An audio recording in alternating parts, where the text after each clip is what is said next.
with us as well. Adam, a lot of excitement around this league, and the Alliance is about opportunity. It's not just about second chance, but it's also about first chances for players and coaches that have never been to the NFL. And if last night's any indication, I think we're in for something fun. Yeah, opportunity, excitement, enthusiasm, all great words that describe really the experience for these players and coaches. But it always came down to one thing for me. How good will the football be? And I think watching the games last night, the Alliance off to a great start, and I too am enthusiastic and can't wait to see what these two teams bring us today. Likewise, right there with you. Now, the Alliance is a complement to the NFL, but there are some differences. What grabs your eyes the most here among these rule differences, Adam? Number one is the kickoff. It is under assault, and everybody's trying to figure out what to do as their replacement. No longer will there be a kickoff. Ball will be placed at the 25-yard line. And Ben, I got to say, I am really excited about no more extra points. Every time you score a touchdown, you have to go for two, and that's going to make for a better game. It's old school football. Yeah. I like it a lot. And there's a couple familiar faces in this game today. You'll recognize those of you that are football fans. Christian Hackenberg from Penn State, and the home state product, at least in his college days, Trent Richardson. Now, Christian Hackenberg, despite being a second-round pick for the Jets, was the 15th quarterback taken in the Alliance draft. And for Trent Richardson, no introduction needed here around these parts. The former Alabama great, third overall draft pick to the Cleveland Browns, figures to be a big piece to this iron rushing attack. Looking forward to seeing both of these men play and their teams as well as the opening weekend of the Alliance continues. We get this one underway next between Memphis and Birmingham.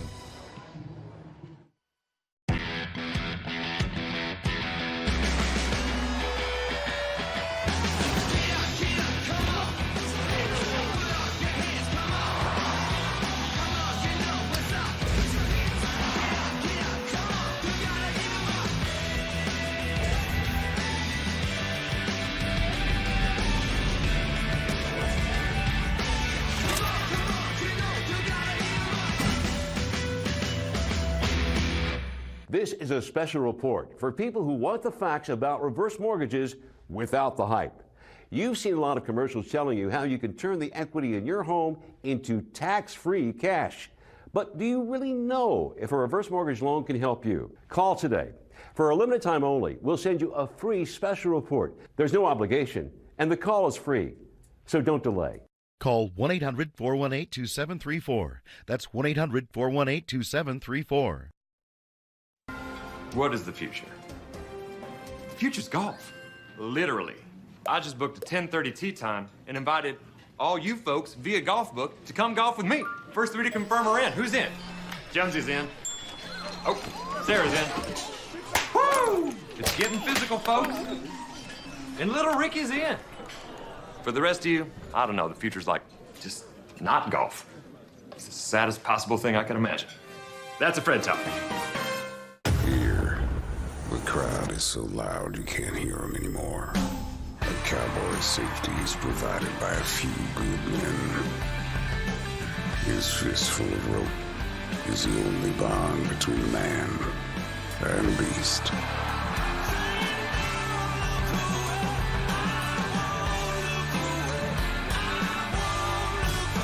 Those 8 seconds go by mighty quick in the house of PBR. And welcome back to Legion Field here in Birmingham, Alabama. Just about set to have the coin toss to get this one underway. Our referee today is Brandon Cruz. Let's listen in.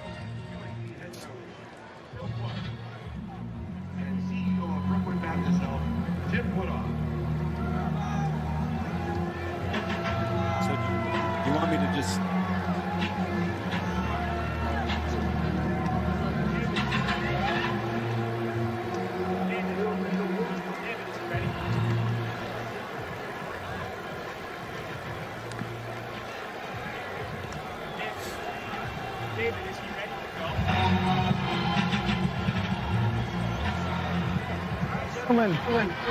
Welcome to the Alliance.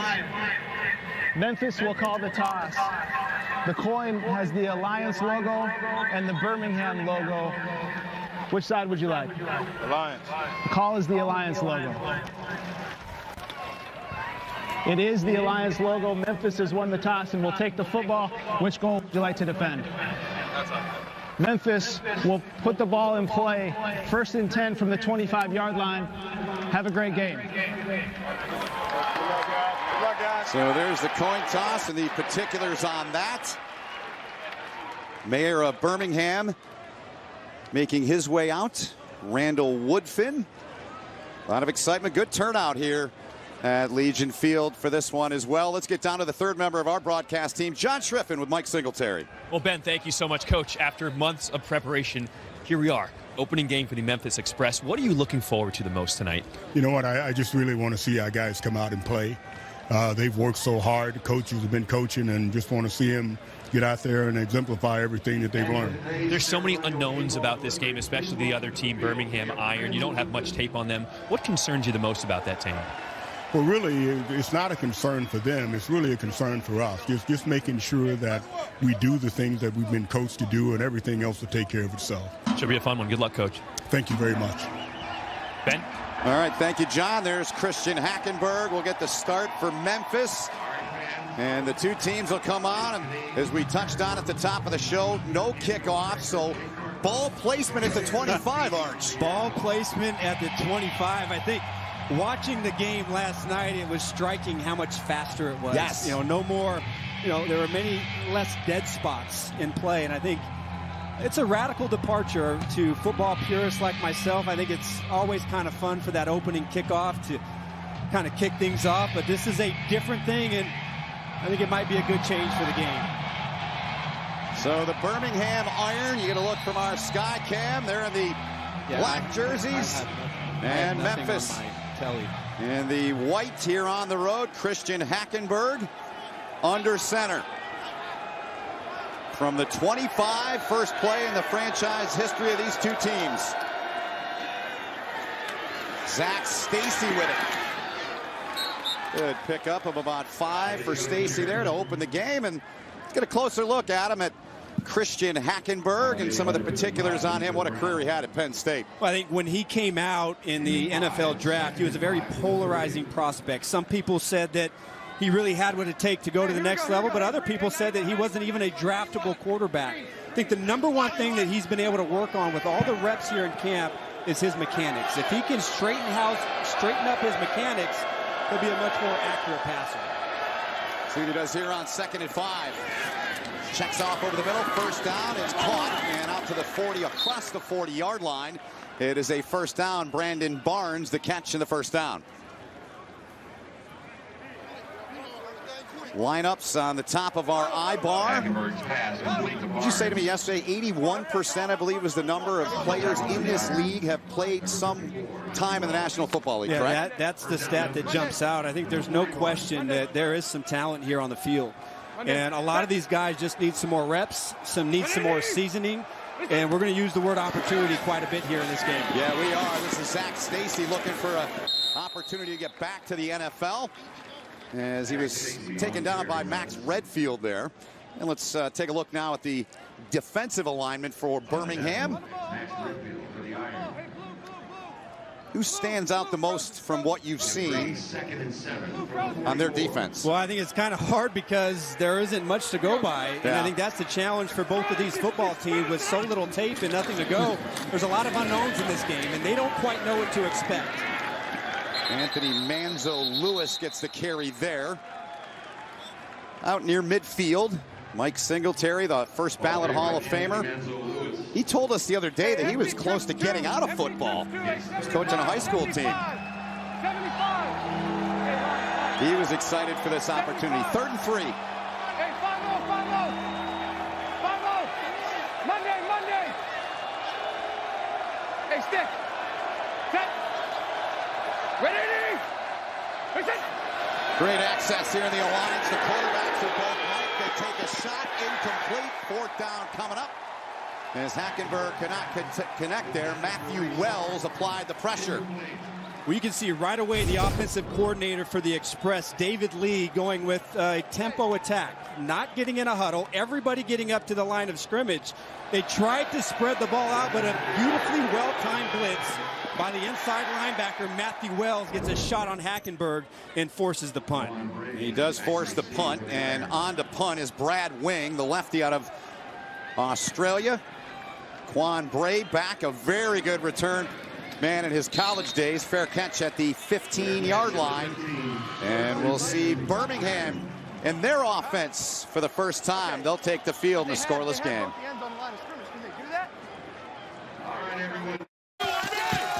Come on, Carol. Hawaii, nice. Yeah, I'm excited. Finally earned enough rewards points. So jealous. Yeah, I can't wait to get that shave ice. What's shave ice? It's like a Hawaiian snow cone. Why not just say snow cone? I don't know, they call it shave ice. You fly to Hawaii for this. I don't go there for the ice. You saved up your reward points for ice. That's a lot of ice. Okay. Go Rewards credit card from Navy Federal Credit Union. Our members are the mission. 12:31 to play in the opening quarter. No score as Memphis was stopped. And it's Birmingham with the football. Our Skycam is brought to you today by Wheels Up. Skycams, we got coaches mic'd, we got quarterbacks mic'd. I love it. I love me some Skycam. That's one of my favorite parts of this broadcast.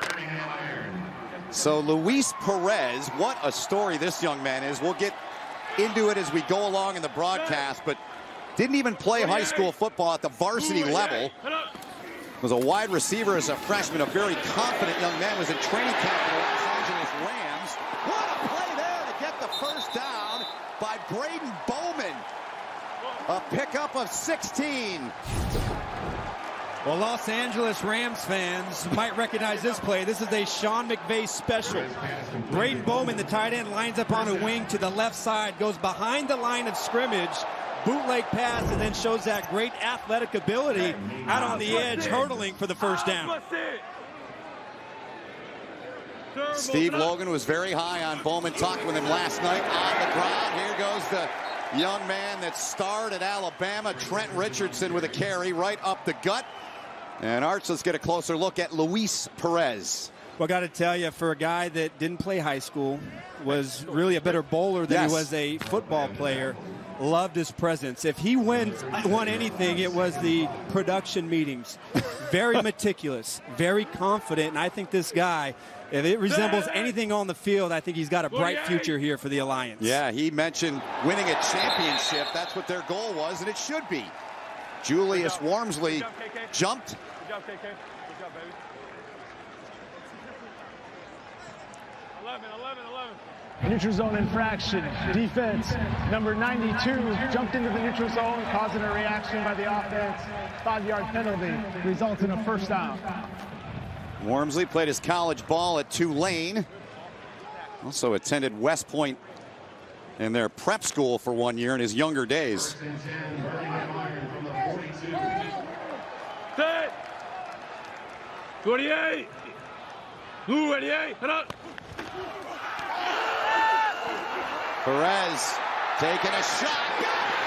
Got it. Catch is made.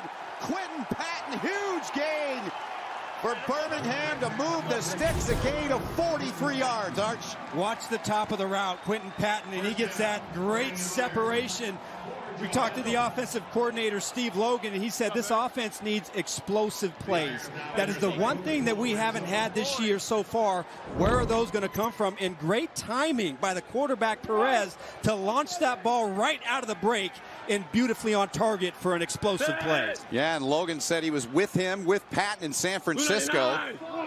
Had some starts the year Chip Kelly was the head coach in San Francisco, did Patton. Richardson dragged down at the 11-yard line. Anthony Johnson, the first to get to him for Memphis. Tackle made by number 96, Anthony Johnson.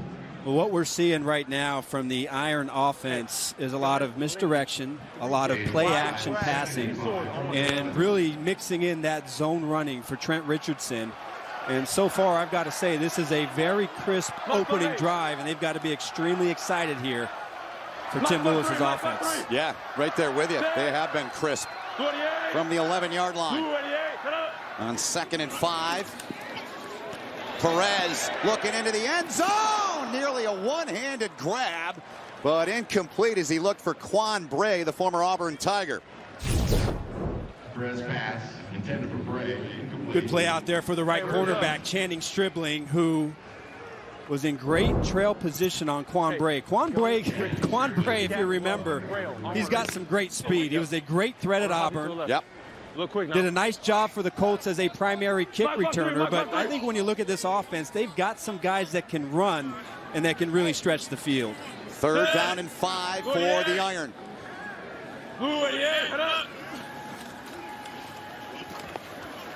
Perez looking for an open man.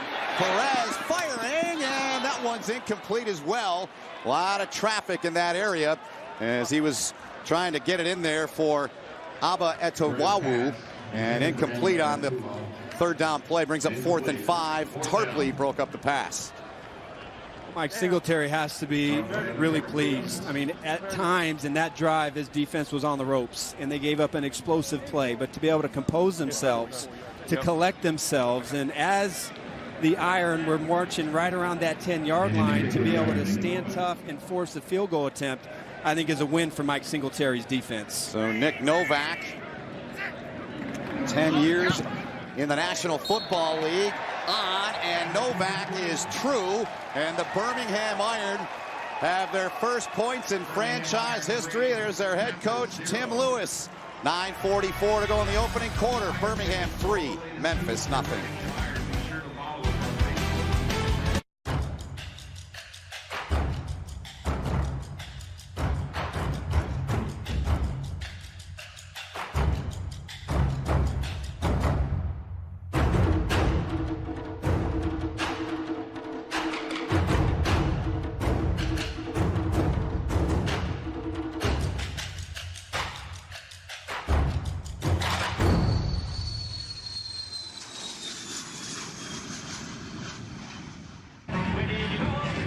Early on in quarter number 1, Birmingham with a field goal from Novak.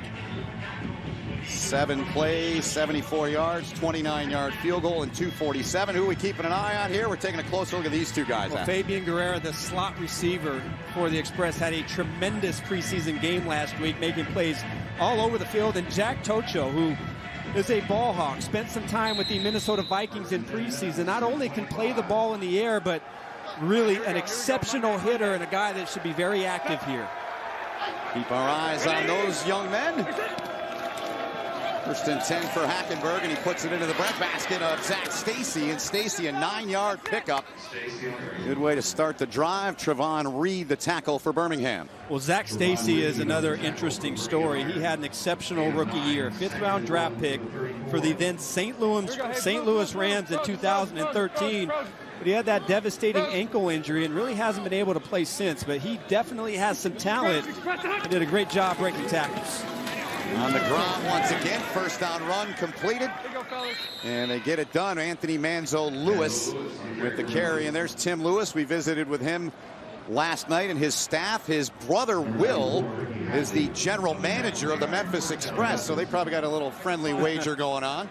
I had a chance to be coached by Tim Lewis in the 2001 Senior Bowl when he was the then defensive coordinator to the Pittsburgh Steelers. So a guy that's been around the National Football League for a long time and really understands how to play great defense. And we go back to that word, opportunity. It's an opportunity for him to be a head coach, and a beautiful job getting in there to make the tackle by Beniquez Brown.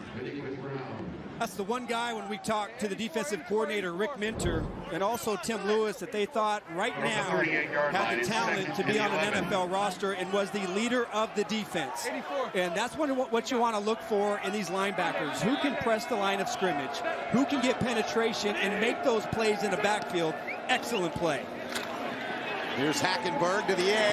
Dangerous throw, and broken up nicely by Jamar Summers. Ben, pay attention to this break on the ball by the cornerback, number 26, Summers. Look at that transition. Right out of his break, undercuts it. And he makes a good play, but we always used to say that was a good play. Let's go ahead and make a great play. Pick up that ball and go the other way for 6. But a nice transition out of his break and breaking up that pass. And the reacts from his head coach, Tim Lewis. So it's 3rd and 11. Memphis 0 for 1 on 3rd down.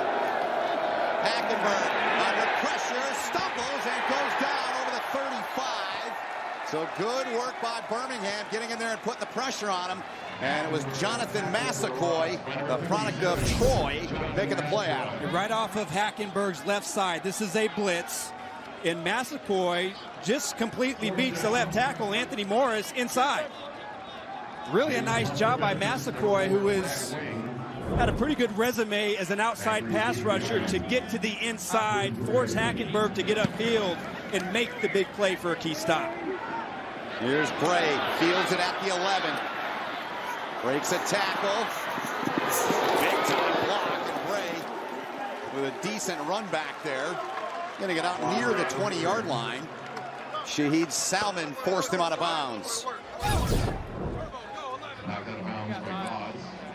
But I think the one thing that really stood out last night, I thought both teams defensively had some really good success blitzing. And remember, in this league, you can only blitz 5 players. Correct. That's the maximum. No all-out blitzes, but when they blitzed, they were able to expose some of the slow feet of some of these offensive linemen. So I would expect now, as we get a couple series under our belt, both defensive coordinators to start to send some pressure to get to these quarterbacks. Great point. Trent Richardson behind Luis Perez. He's feeding Richardson, but he's going nowhere. Stopped dead in his tracks. First to get to him, Corey Vereen, the defensive end. Take a look at the Birmingham offense on the I-bar. The big boys up front. And the backs and receivers. And I like that word you used, Arch. They were crisp on that opening drive, 247. And they capped it off with a 29-yard field goal by Nick Novak. Took the shot downfield to Quentin Patton on that drive. 2nd and 13. Perez gets rid of it. Open man. First down, Birmingham. And it's Patton again coming up with a catch. Gain of 15 for the Iron. Well, these play-action passes, these little half rolls, and a really nice job of Perez standing in there. He knows that he's going to get hit. Patton is able to come open over the middle, but another really nice pass from Perez to be able to scan the field, get that ball out under pressure, and pick up the first down. Loved his confidence. We talked about it on the last drive last night. He said, everywhere I've been, we've won. Hey, short. Trying to do it here on opening day for these two teams in the Alliance. Pressure coming, and Perez cannot get away from that heat there of Anthony Johnson, who drops him for a loss. His head coach will love that, a loss of 8. Anthony Johnson, the former LSU Tigers standout. Again, play action pass, half roll. And what they're trying to do is pull the backside to seal off Johnson, but he is just too fast. He gets upfield and gets to Perez and makes the big play in the backfield. Now, the Irons sitting here at 2nd and 16. See what Perez and the offense comes up with here. Anthony Johnson, some time in the National Football League. Flag flies. And a good job on the front there of Memphis again on Richardson. I think there's going to be an offsides on the Express. Yep, you're right. Right defensive end for the Express. And just... Defense, number 54 was in the neutral zone at the snap. 5-yard penalty. It's 2nd down. Well, it's on Quentin Gauze, the linebacker.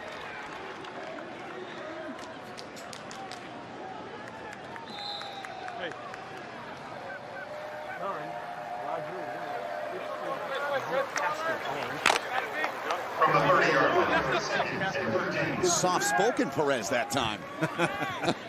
He wasn't last night in our meeting. He wasn't. He was ready to go. He was. 2nd and 13 for the Iron. Try the jet sweep. See what they can do with that. It's Felton. They call him Turbo.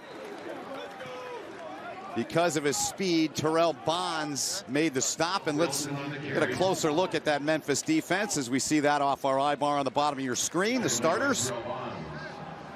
A lot of LSU Tigers up front. Sam Montgomery, Greg Gilmore, Anthony Johnson pepper that defensive line. And I think Dennis Thurman, who spent a lot of time in the National Football League with Rex Ryan, they love to blitz. And I think they're trying to see how things shape up here before they start to send more pressure throughout this game. 3rd and long now. And the pass is incomplete. Looking again, he and Patton have something going, but Patton can't make that grab. Brings up 4th down and 11. They got to make this grab. This is a simple concept. This is a curl and a flat, and Patton is all the room he needs. That ball is on target and on time, and he just lets the ball touch his fingertips and can't bring it in. I think that's the one thing that these receivers in this league really have to do a better job. After watching the game last night, they didn't win the contested catches, and they dropped too many easy passes. You've got to make those routine plays here, lapse in concentration, and now you have to punt the ball. Holton Schmidt on to do that. Alton Pig Howard underneath it makes the fair catch in the neighborhood of the 21-yard line. 45-yard punt. 3:58 to go in the opening quarter. Still 3-0 Birmingham. All right.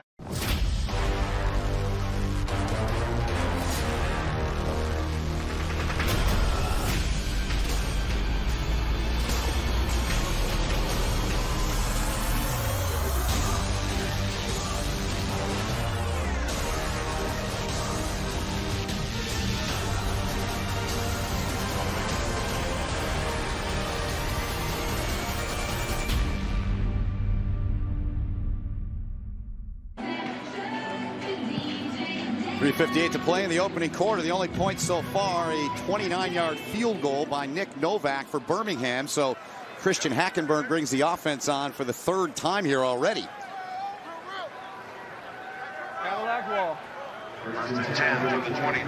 Spotted at the 23, Zach Stacy, the running back, in there next to Hackenberg.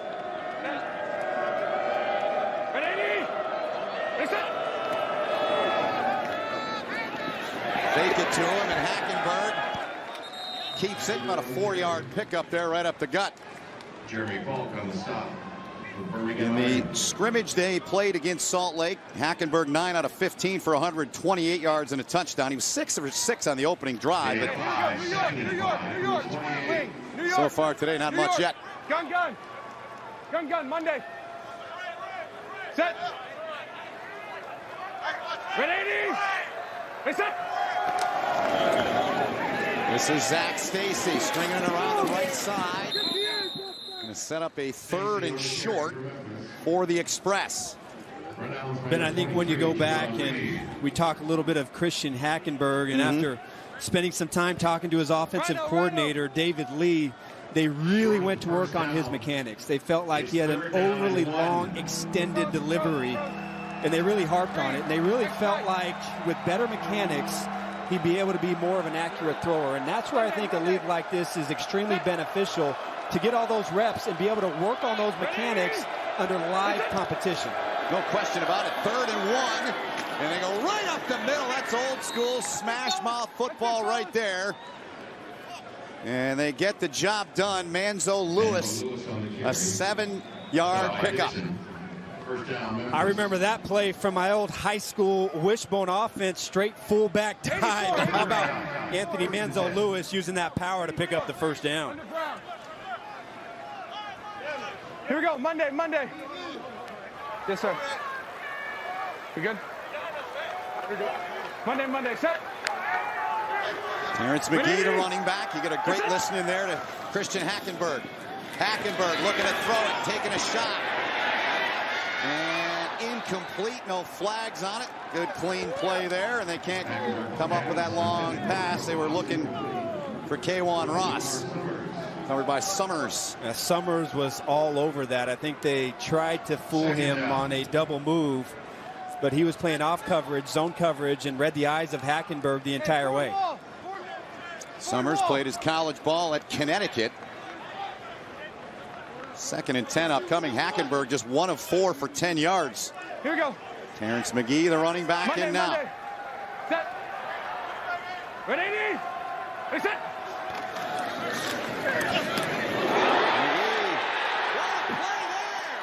What a play by Birmingham, and Summers is having some day here. Jamar Summers comes up with a football for the game's 1st turnover. Well, what a read by the linebacker I want to say that was number 51. No, excuse me. That was number 54, Matthew Wells. Yes. Who read the quarterback perfectly. And that was extremely well covered inside, but a wonderful break on the ball from Wells. Gets the ball up in the air. And Tim Lewis is hyped up. Defense strikes with the first turnover of the game. It certainly does. You use that word a couple times, the unknown about this. And none of these teams showed much in the preseason scrimmages as they take a shot again and unable to come up with that grab there. Was Etatawu. Well, great touch. Etatawu is coming from the opposite side of the field. And good coverage underneath. Excellent coverage by Stribling. And Perez tries to put some touch under that ball as they go for the sudden change. Big play down the field, but good defense. Inside of 2 minutes to go in the quarter. 2nd and 10 here now. But on the ground in Memphis, nice job again there. As Richardson went nowhere, he went 3 yards backwards, brings up 3rd down. Seen a couple times so far in this game from the Express defense getting good penetration on the edge. Earlier in the game, it was Sam Montgomery, the left defensive end. That time it was his backup, Corey Vereen. And they are shutting down that right side of the Iron offense. 3rd and 13. The Iron 0 for 2 on 3rd down to this point. My 5-3. Set. 28. 28. Perez makes the throw. The catch is made, and they've got the 1st down inside of the 35. It's Bowman again, the tight end, a gain of 15. First down, Iron. Steve Logan raved about his tight end group and really thought Braden Bowman had some nice skills. Good route runner, and you see that. What a pass from Perez. Gets right over the dropping safety. And on 3rd and 13, a little option route by the tight end, and they're able to pick up that 1st down. You've got to find a way to get some pressure up front. You can't let Perez have that clean of a pocket to deliver that football downfield. He certainly raved about Bowman, said he is a real deal guy. And Perez gets away, and a nice play on that breakup there. Outstanding work by Channing Stribling, the product of the University of Michigan, as they were looking there for Etatawu once again. Well, Stribling so far is having a heck of a game. Played 34 games in the National Football League, undrafted free agent in 2013 to the New York Giants. Had a huge productive senior year at Michigan, and so far in this game, I think they've got to go find somebody else to throw the ball to. He has not let anything happen in coverage in his direction. Locking him down, huh? 2nd down and 10 here, 21 seconds to go in the quarter. Perez eyeing over the middle. This one is caught. And it'll be a little bit shy of the 1st down, but the catch, ball was out, but looked to be down. Ruling on the field, the runner was down prior to losing the football. So that reception made by Amba Etatawu. And that's the end of the 1st quarter. It'll be 3rd and 3 for Birmingham when the 2nd begins. That's the end of the opening quarter. 3-0 Birmingham over Memphis. You're watching the Alliance of American Football on CBS Sports Network, the 24-hour home of CBS Sports.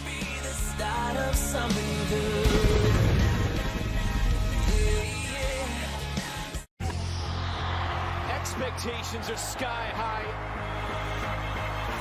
The atmosphere is sure to be electric. So check it. Well, here we go. We're underway. Nice pass. What a move that was. He can beat you in a lot of ways. Dynamite. Out deep. Let's go to slam. Leaving it all out there. Oh, what a shot.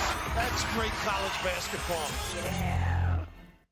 If you don't have life insurance, a final expense insurance plan pays cash to your family for final and all other expenses. If you're unable to purchase life insurance due to a pre-existing or current medical condition, call right now for information and a free consultation. Rates will never increase, the policy cannot be canceled, and there are no restrictions on how your beneficiaries can use the money. Call for a free prescription discount card. 1-800-485-6914. Simple question. What are we looking at here? What is that? It's gobbledygook. I don't get it. I don't care to.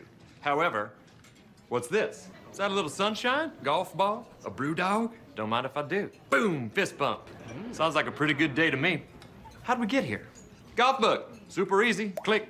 Book the tee time. Click. Send the invites. Sunshine. Golf ball. Brew dog. Here it comes. Fist bump. Okay. That's a Fred talk.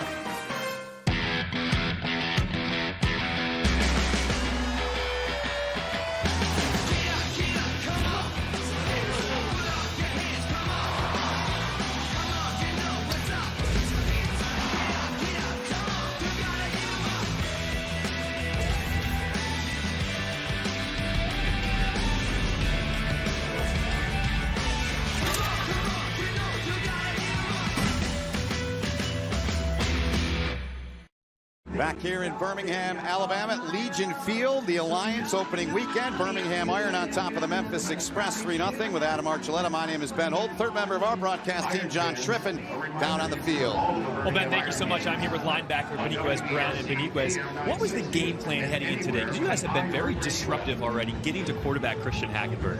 We really just want to come in, play fast, play physical. You know, we didn't have much of a game plan, seeing that they didn't do too much last week, you know, as a preseason game. So it was all about coming in, showing up, playing fast, playing our Einstein of football. Looking forward to it. Good luck the rest of the game. Yes, sir. Thank you. Thank you, John. And you hear the politeness, the kindness. I think we were all really, really impressed when we talked to, obviously, Perez from Birmingham. We talked with a couple of the Memphis players. They couldn't have been more grateful and kind to just have this opportunity. Again, that word, Adam. I think it's a great opportunity, and I think for being such a young league and not even being around a year, they have done an exceptional job of preparing everybody involved to get ready to play here this weekend. Here's Richardson, kept his footing, and Trent Richardson. These Alabama fans have seen that many a times as Tim Lewis's guys move the chains. Yeah, there's that power. I think the one thing that when you study Trent Richardson, you know he is a big back. But he has been a tackle breaker. When he was in the National Football League, over half of his rushing yards came after contact, which is exceptional. Okay, come on, let's go. Hey, gun, lead. F sword, X track. Hurry up. X track, shallow. Play clock down to 5. You heard Perez saying, hurry up, let's go. Perez looks left side. He's got his man, Connor Davis, one of those tight ends we were talking about earlier. They got a trio of them. They like them all. And gets a little bit of a pick up there on first down. All the tight ends on this offense kind of have their own style to them. Braden Bowman is more of the flex tight end. He's more of the route runner and has the great ball skills. Connor Davis, who just caught that ball, is more of an inline tight end and is a big, important part of this running scheme. So two complementary tight ends that play a big part in this offense. He's 6'8" and 265. Pick up a 2 on that first down pass. A toss here, cutting it back inside of the 20-yard line. They get it to about the 18. And Trent Richardson on the carry. Brings up a third down, third and about 6. He's listening to Luis Perez in the Iron Huddle. Hey, gun rip zip, 2 jets, wide shallow, snake. I want it. 36 from the 18. Hurry up. What do you look for here, Arch? Wide shallow, look for the tight end to cross, shallow cross. And if they're in quarters defense, they were going to try and isolate the Mike linebacker, but this is 3-deep zone. Here's Perez, has time, now going to try to run it, and does, gets the first down and slides at the 9-yard line. First down, Iron.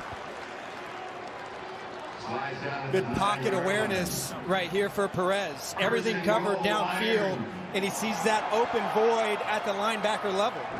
Good smarts, not trying to force the ball downfield, but just taking what the defense is giving him and picking up the first down, now first and goal.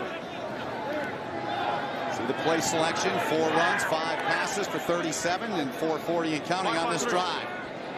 First and goal, Birmingham. Hey, lucky, 5 leg, lucky 5 leg. Hurry up. Turbos it up.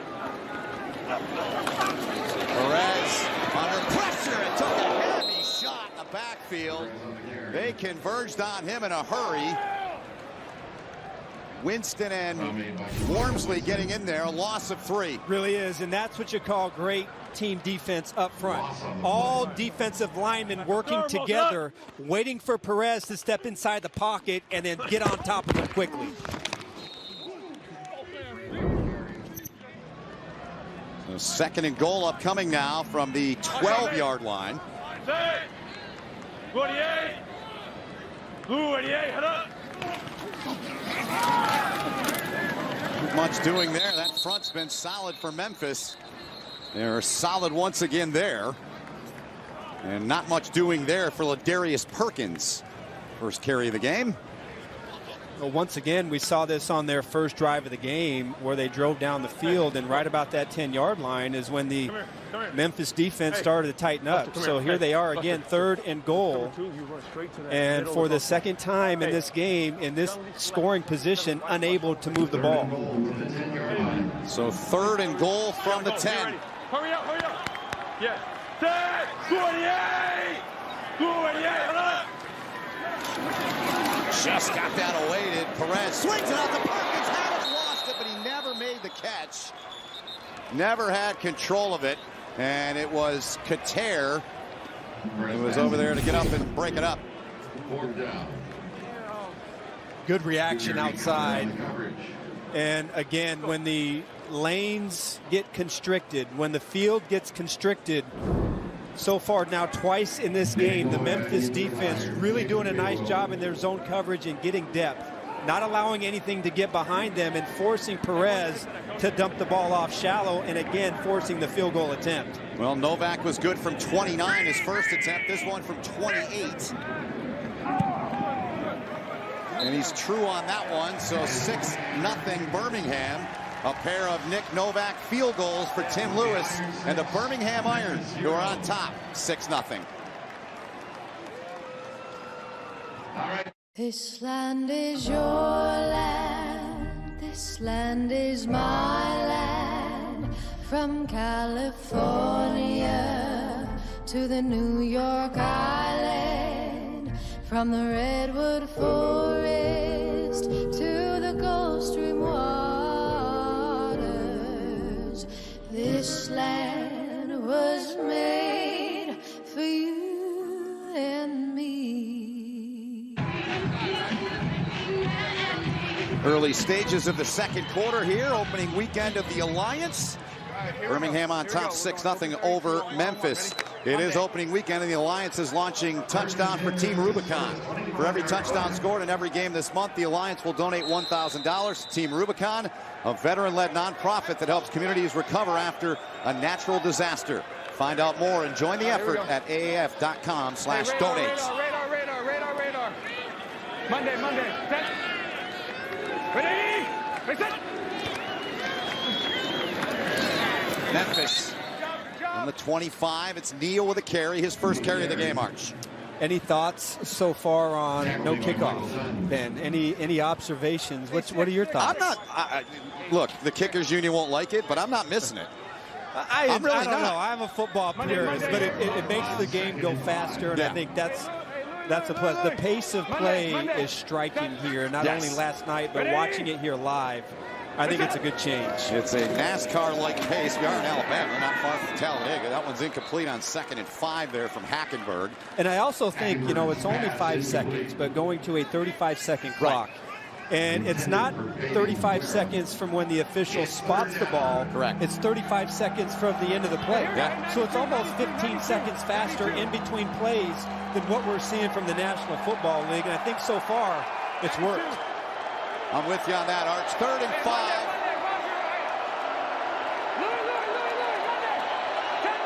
Hackenberg and the Express trying to convert here. They need the 35. Hackenberg flag flies in for the back, dumps it off. And the catch was made by Ross. Now they're saying no. There is a flag. Yeah, I'm good. Yeah, what happened there? Johnny Maxey with the pressure. Illegal formation on the defense. 15-yard penalty from the creep spot. Automatic first down. So, Art, you mentioned it earlier. You can only rush 5 inside of the box, and they got caught here. Yeah, you can only rush 5 players, and all of them have to be within 5 yards from the line of scrimmage and less than 2 yards outside the end man from the line of scrimmage. Kind of hard to see exactly what they called right there, but 15 yards, a huge penalty when they should have been off the field. No question about it. 9:55 to go in quarter 2. Hackenberg hands it off. And the carry there by Neal. Rajion Neal, the product of Tennessee. Tackling by Jack Ocho on the stop. Brings up a second down here for Memphis. We really haven't seen Hackenberg go outside the numbers, and they really haven't seen this offense isolate their receivers on cornerbacks and man-to-man and make those big throws outside. I would love to see Hackenberg maybe attack the outside part of the field here on this drive. That's what he does here on 2nd and 7. Goes over the middle instead on a quick little slant there. And the catch is made by Alton Pig Howard. Hey, open, hey, 6. Open 6. Open 6. Open 6, Monday. So a first down for the Express. You know, Ben, you know what Monday means? Hey, Roger. Yeah. Have you picked up on what Monday means? Monday. Tell you after the snap. Ready? Hey, set. It means he's throwing. Not this time, though. Big play turned in by that defense. Massacoy getting in there, leading the charge for the Iron. So if the Iron are perceptive on that defensive front, Monday most likely means that they're going to go on first down. So they should be able to time up that snap count, and that's some of the things that you're always looking for on defense are the quarterback's tells. But when he says Monday, it's always been on that first down, and if you're smart, you can get a good jump on that snap count. Well, Birmingham was there. They got him for a big loss. It's 2nd and 18 now. Monday. Go to 5-4. Set. Ready? It's no Omaha, but he's saying it an awful lot. Play clock. They didn't get the play off. They waited till Tuesday on that one, apparently. Daylight savings time, right? Yeah. Central time. The clock's got We're all turned back. On the offense, 5-yard penalty. Second down. We're all on different time zones, but we're happy to be here no matter what. So that backs up Singletary's guys. Patriot. Indigo. He's 2nd and a mile. Here we go. Patriot. Monday. 24 Monday. it is. 2nd and 24. Ready? Set. Hackenberg dancing around. Now got to get rid of it. Throws it short, incomplete. Good coverage there by the Birmingham defense. Xavier Dixon applying the heat. Really good coverage downfield for the Iron on defense. And right now it seems that most of the throws and the completions that we're seeing from Hackenberg on this offense have been in their run-pass offense series, where they fake the handoff and throw that quick slant over the middle. But down the field in their isolation routes, they just haven't been able to get any separation. 3rd and 24 now for the Memphis Express, and Christian Hackenberg dumps it off here into the hands of Neal, and the Birmingham defense flexing their muscles. Jamar Summers, who's already had an outstanding start here on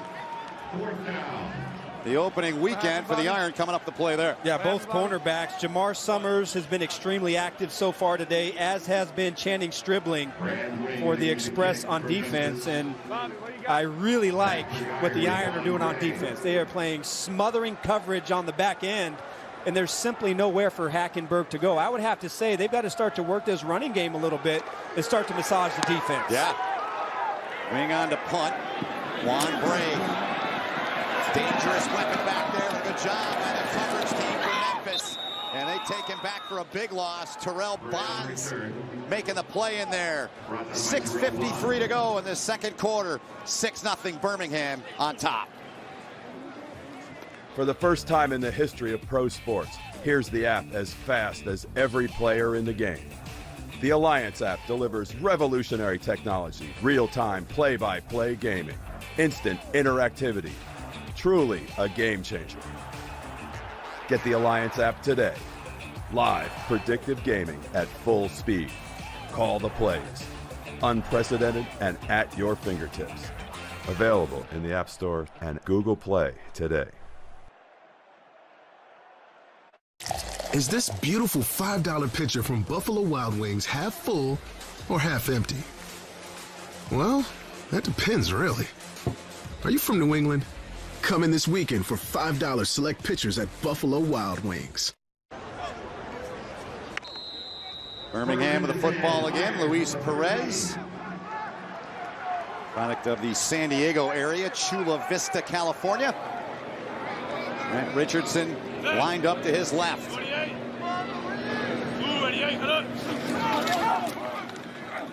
Perez, open man, catch is made by Patton, and Patton still on his feet. Patton with a big-time play on first down to get the first down. A gain of 11. Let's go down to the field and check in with John Schriffen. John. Well, the Birmingham offense is already without one of their offensive weapons. Starting tight end Braden Bowman went down with a knee injury back in that first quarter. He has an ice pack over his right knee right now on the bench. He is out right now for the game, guys. Thanks, John. Appreciate the update. 52-man rosters, 43 dress. 48. Blue 88, hold up. First and 10, Perez calmly gets it into the hands of his target, and he's got something going already here today with Patton, but he's also got something going with Edetewo, number 14 there, and makes another grab.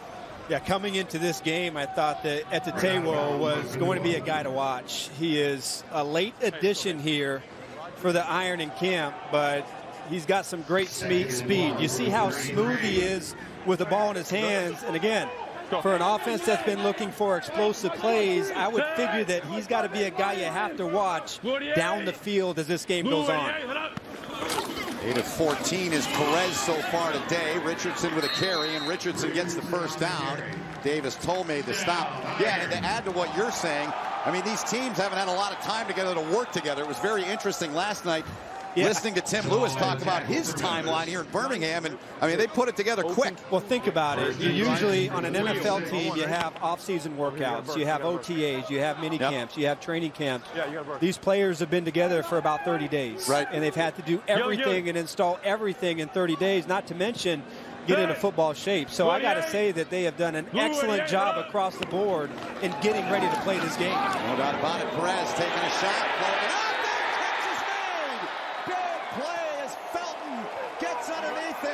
Young man they call Turbo. Beautiful out and up. Watch the slide. Sells it beautifully to the outside, and what a play again. Second time today under pressure.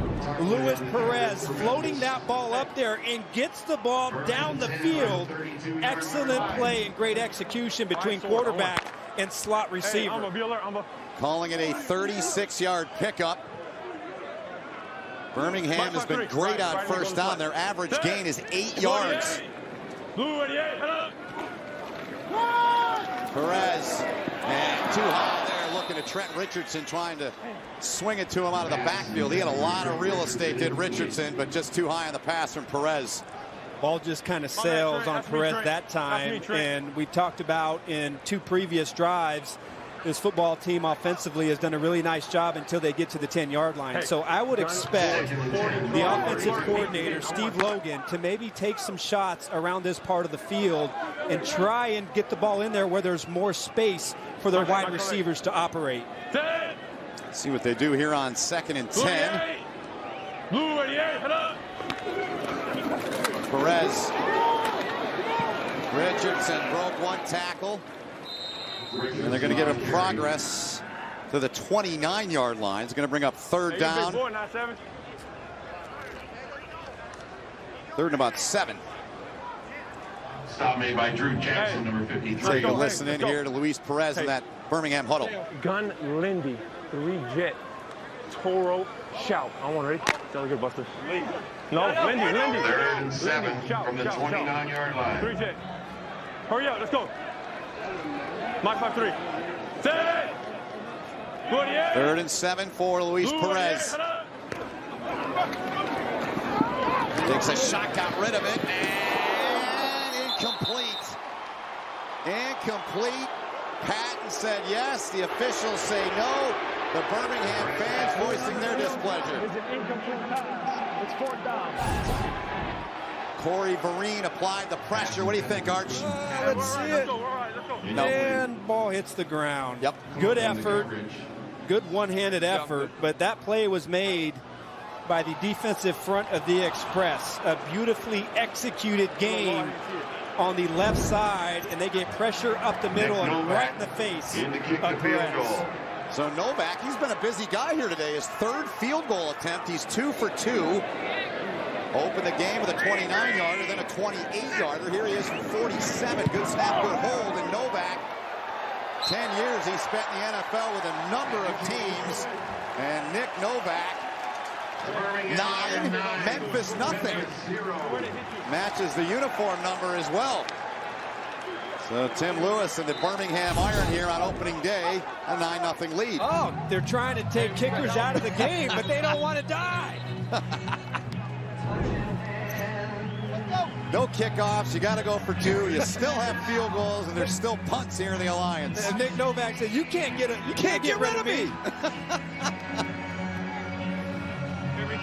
He's all smiles, as he should be. Out of the University of Maryland, a San Diego native. Made 82% of his kicks. Played for Washington, played for Arizona, San Diego, the Chargers, Kansas City, the Jets, and the Texans. And he's got all the points so far in franchise history here for the Birmingham Iron. And going nowhere was Terrence McGee. Late stages of this second quarter. I want to remind you, our Skycam is brought to you today by Wheels Up. Hey, Roger. Monday. Set. Ready, set. 2nd and 9. Hackenberg to the outside, and that one is broken up. Beautifully done over there. This Birmingham defense has come to play. Ryan White to play their Arch. Really has. The secondary in particular, Jamar Summers, we've already documented what kind of game he is at. That time it's Ryan White. Just not a lot of separation out there for the Express offensively. Really kind of surprised we haven't seen number 86, Fabian Guerrera, a guy that kind of dominated last week in their preseason game, but I would imagine he would have to try and make an appearance here as they try and pick up this first down. 3rd and 9. Yeah, he was great that game. Hackenberg too high on that one. Incomplete on 3rd down, looking for Reese Horn. And you can hear him apologize for the language. That's all him. He knows it. Yeah, he knows it because this ball, a simple curl flat again. This ball has to be low. You throw that ball low and inside, and that's going to be a completion, but the ball just sails on Hackenberg, and the Express offense is forced to punt. So wing on to punt again. Here we have that one blocked. Juan Bray from the 20. 2014, he was second to punch it off, and the punt return. Good job there to string him out. And the Express with 2:25 to go in the half. Able to get him down there.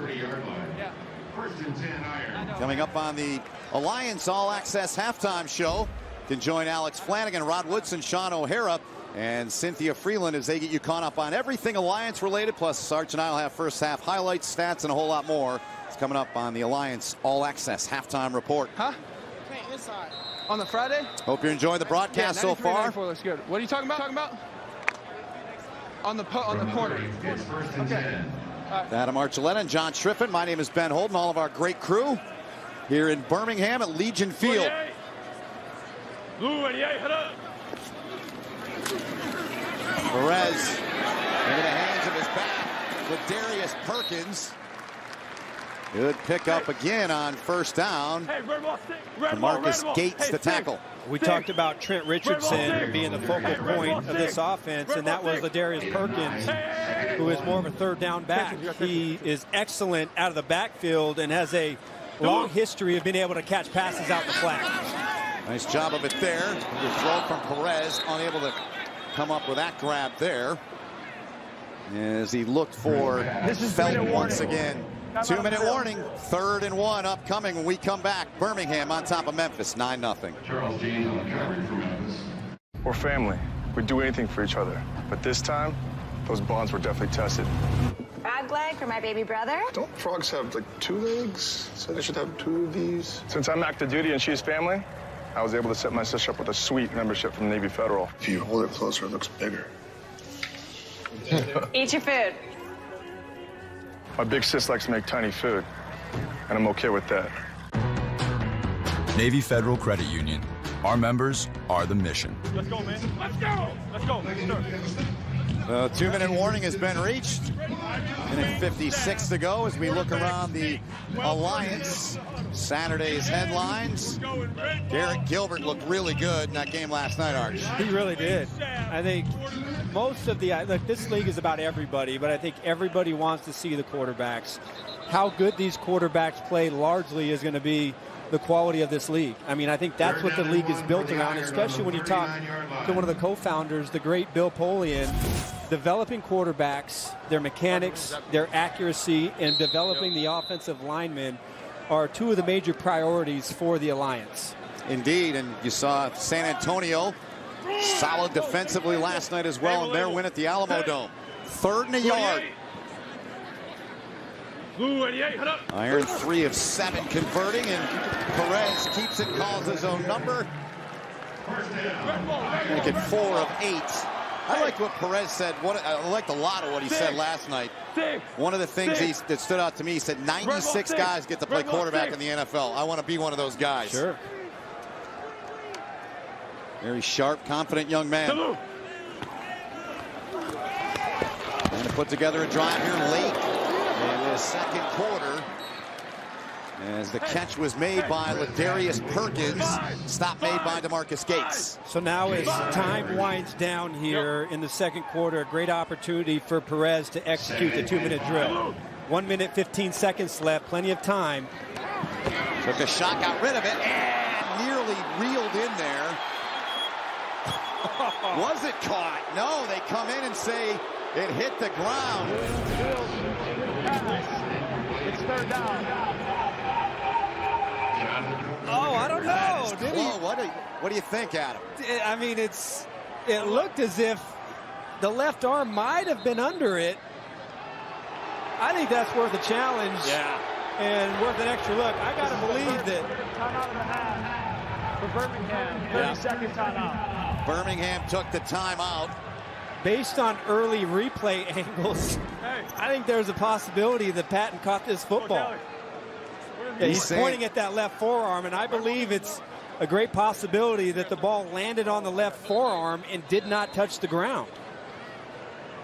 So Tim Lewis, he's looking up at the scoreboard in the stadium. Here's another look for us. Boy, it's so tight.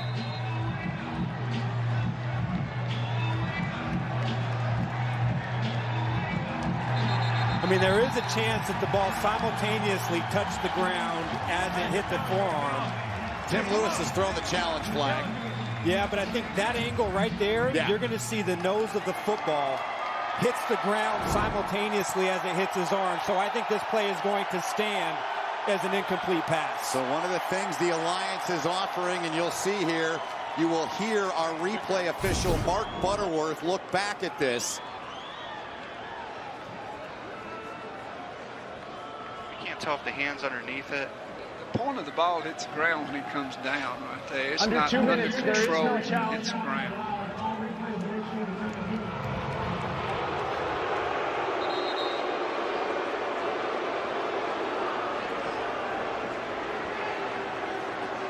Hey, let's go. Hey.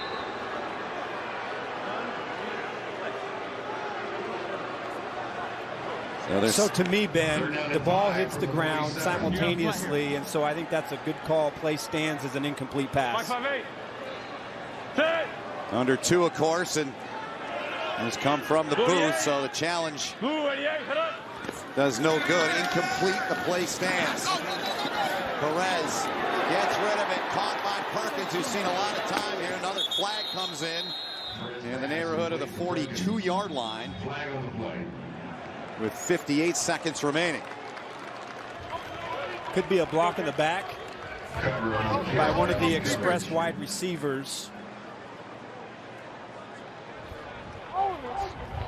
Prior to the pass, holding on the defense. Penalty decline. Result of the play is first down. That's big. 58 seconds to go. Birmingham averaging 8.3 yards per play on first down. Memphis averaging just 2. I think it's interesting having a defensive-minded head coach. You think coming into this game, especially with guys like Trent Richardson, that it's going to be a run-first offense, but it has been pass-first on first down. And so far, I think Perez has been up to the task of throwing so often on early downs. 12 for 22 for 168 for him so far. Incomplete there off the right hand of Quinton Patton. Second down and 10 coming up.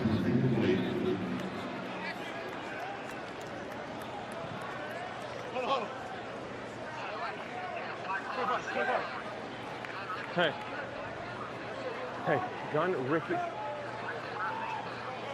Ricky 2-jet, wide corner Z-sword on. Yep. My 5-3. Second and 10. Second down and 10. You heard the huddle there from the 48-yard line. Perez down the middle and broken up, coming across and making that play was Tarpley. Arnold Tarpley is Patton the intended target there. And Tarpley in some pain, you can see. Training staff will come out to tend to him with 50 seconds to play here in the half. Yeah, look, just as Tarpley went up for the football, Patton's helmet hit him right in the ribs. Really nice job of coming over, and you see he's going for the football, but right in the ribs goes Quinton Patton's helmet, and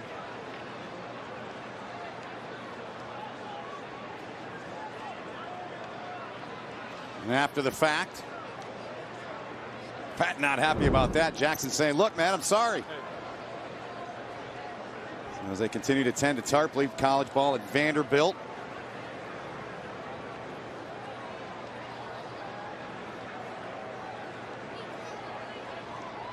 Head coach Mike Singletary. Hey, look in here. You get the next one.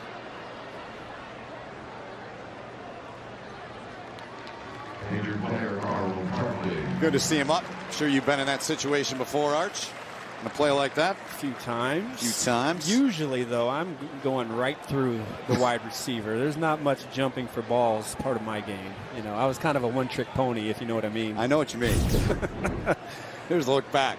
Really a nice job, though, by Tarpley reading the eyes of Perez and coming over the top to make that play.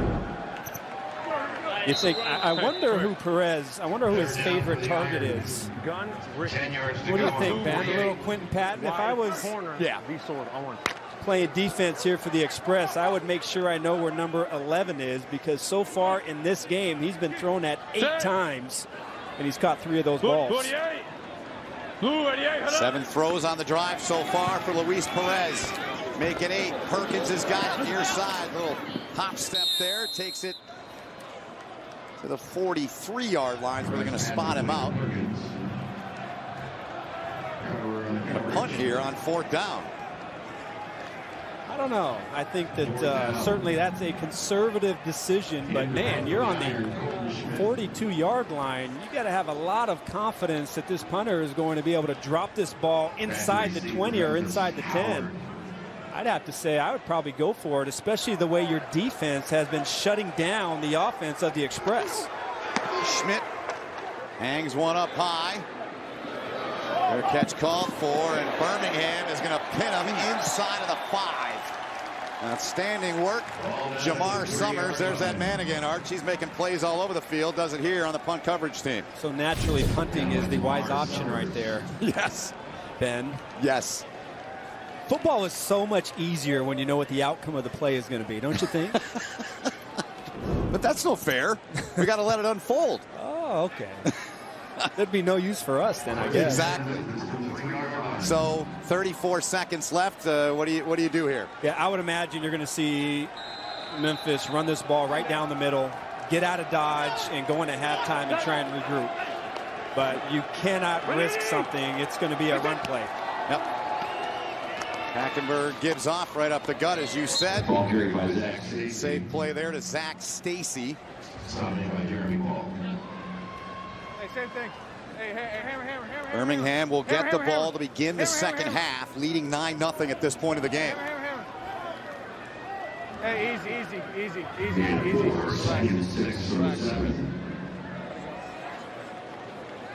So they're just going to let it wind down. You hear Christian Hackenberg, both quarterbacks mic'd, our head coach is mic'd as well. And that's the end of the first half. Arch, we've called a half in the Alliance. What are your biggest takeaways so far today, my friend? Well, I would say that in the field of play, you've got to really be impressed with the Iron offensively, being able to move the ball down the field in a pass-first offense. Perez has done a pretty good job. They have to shore up their goal line offense. I think on the other side of the ball for the Express offensively, Christian Hackenberg has only completed 3 passes, and they have not looked crisp or sharp. They've got to figure out what's going on in their passing game and try and pick up some first downs. Very good. Two teams making their way off. The crisscross to get off can sometimes be dangerous. No problems here. The two teams make their way in.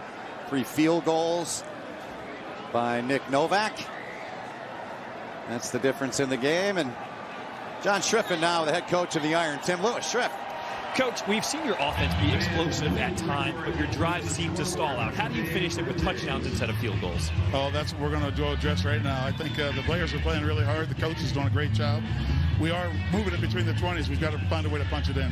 This will be your first halftime speech with Birmingham Iron. What do you tell your guys? Everything is a first.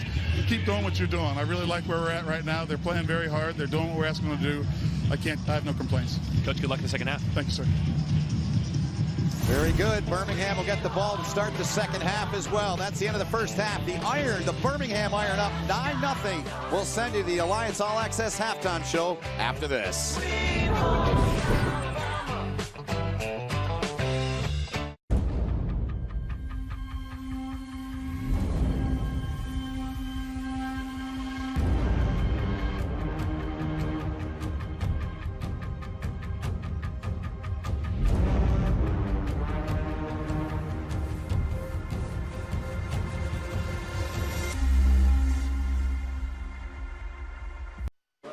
Guys, listen, they have thrown their best punches, and they got 9 points. Everything went perfect for them in the first half. What we have to do on the defensive side of the ball, just settle down, play it. Play our defense. On offense, we're doing exactly what we thought we could do. We've got to settle down, bring those passes down, hit those underneath routes. You know what I'm saying?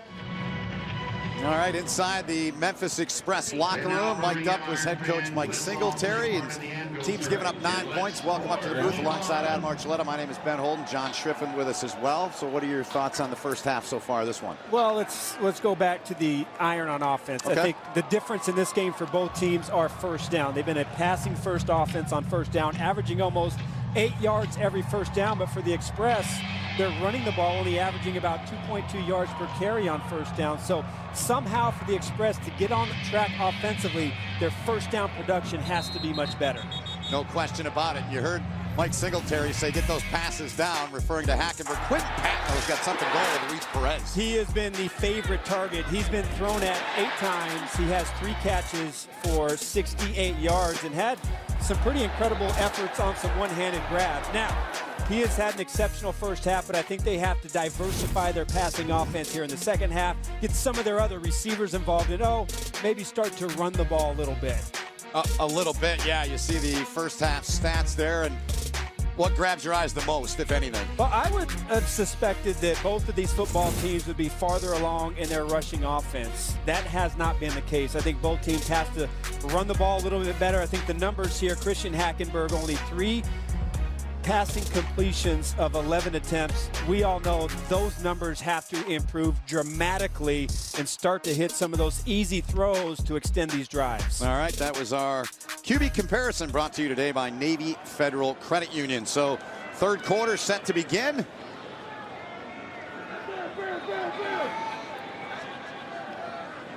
Birmingham, 1st and 10 from the 25.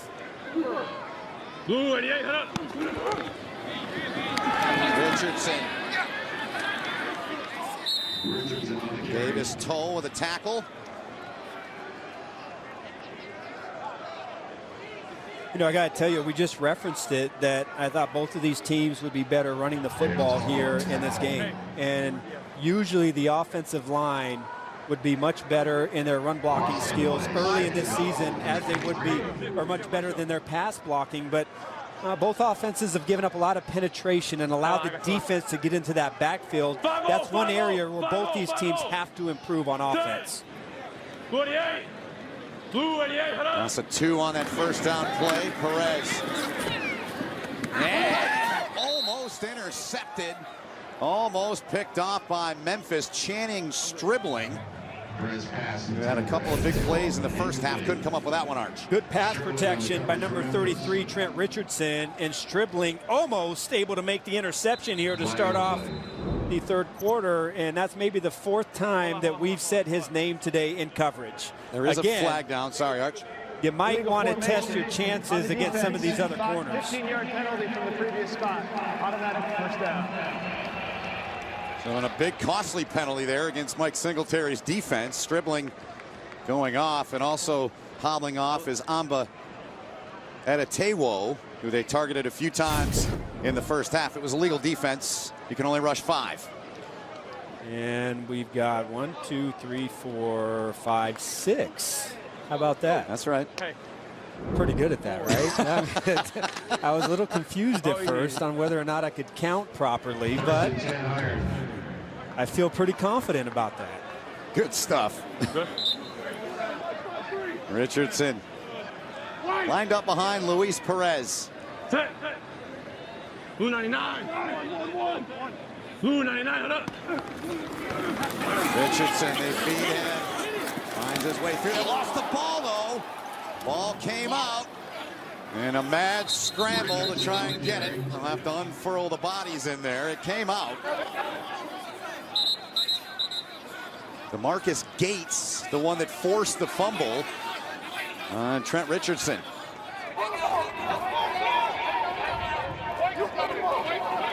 Who has it, Ben? I'm going to guess Birmingham. No, it's Memphis. First down, Memphis. They've got it. I couldn't tell with all the bodies in there. Well, Richardson coughs it up.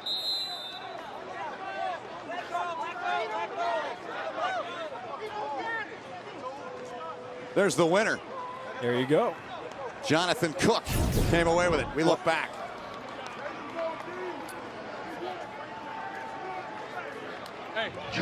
Really nice job, you see, right at the end of that play.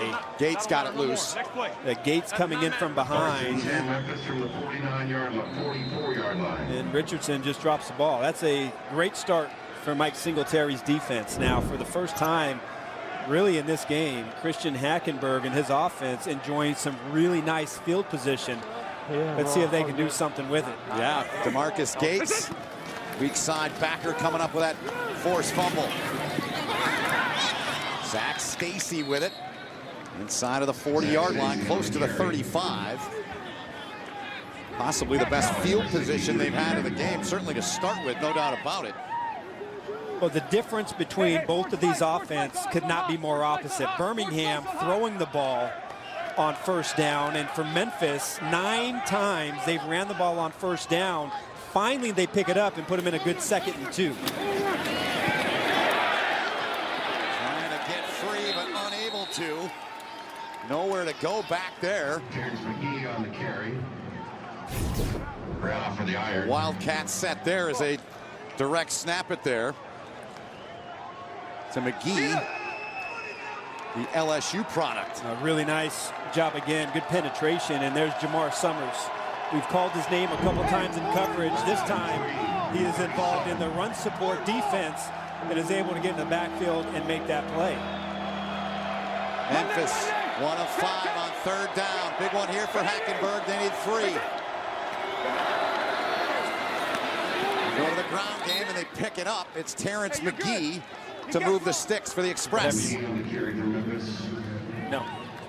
Stop by Max Rayfield. Good play call. 3rd and short, 5-man pressure. And it looked like initially Matthew Wells was scot-free in the backfield. But a nice move to the right side to pick up that 1st down. And for the first time, Christian Hackenberg is able to extend one of his drives. Yeah. And the breadbasket there of Zach Stacy. Broke 1 tackle and a good pickup. The product of Vanderbilt. 3 years in the NFL, 1,300 plus yards in his career. Gain of 5 on the run. I think right now would be an excellent time on 2nd and 5 for Hackenberg to utilize some play action and take a shot at the end zone. Try and open this up, open up the offense, and go outside the numbers to one of your wide receivers. But I do think you have to take some shots right here and try and loosen up this defense. With you on that. 2nd and 5. And Stacy breaks through there, and a good pickup and a 1st down run for Zach Stacy as Casey Sales made the stop.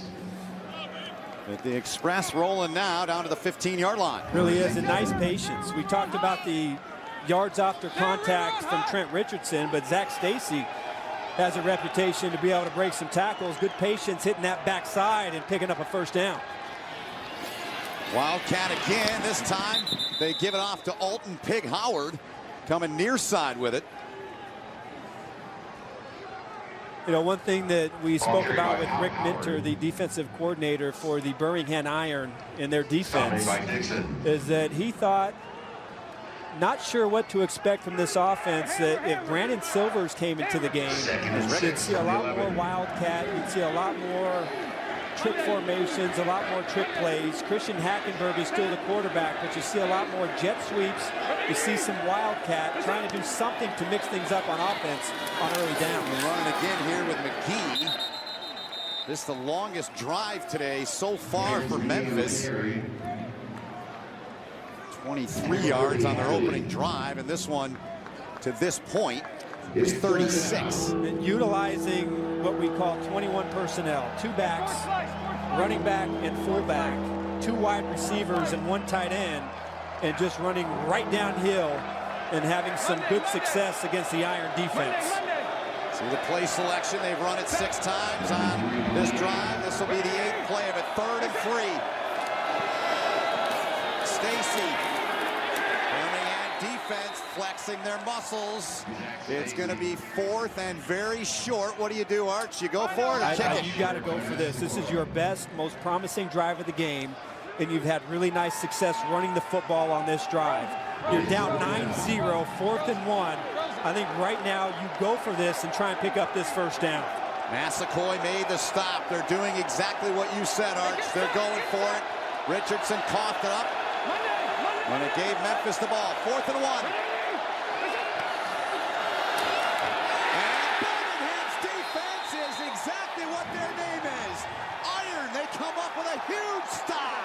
Summers in there again. Sales helping out as well.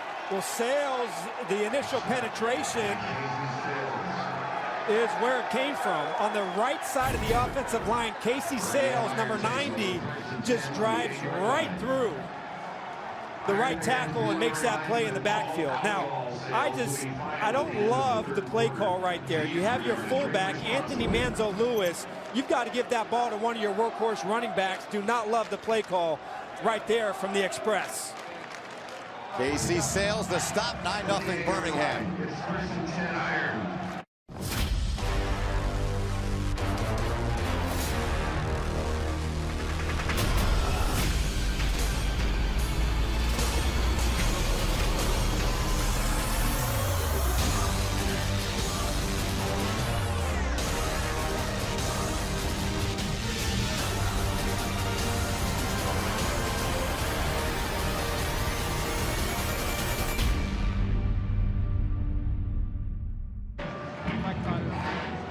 Well, Casey Sales, Arch was talking about him.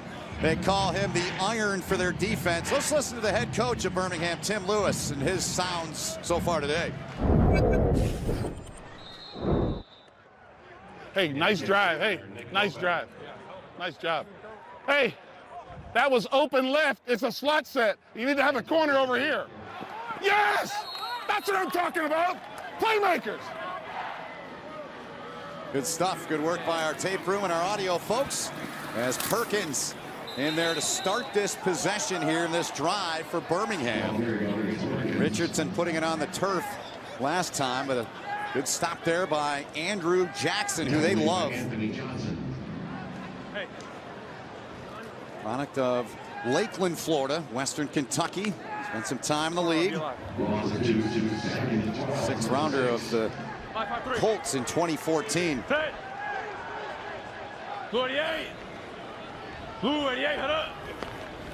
Second and 12. Perez, dangerous throw to double coverage there. He got a break there indeed. Jonathan Cook broke it up. 3rd and 12 coming up. Yeah, really nice break on the ball. And I think one thing that we're seeing a lot of from both defenses is playing the extra safety down like a linebacker.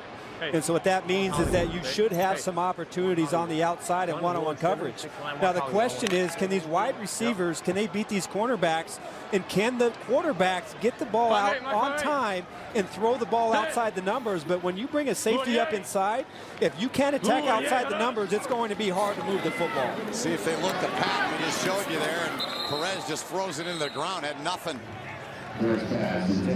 He's looking for Ladarius Perkins, so punt group will come out here for Birmingham. So Memphis, their defense, they hold, and now they should have a short field to work with here. One more time, and you're going to get some really good field position and maybe get an opportunity to block this punt.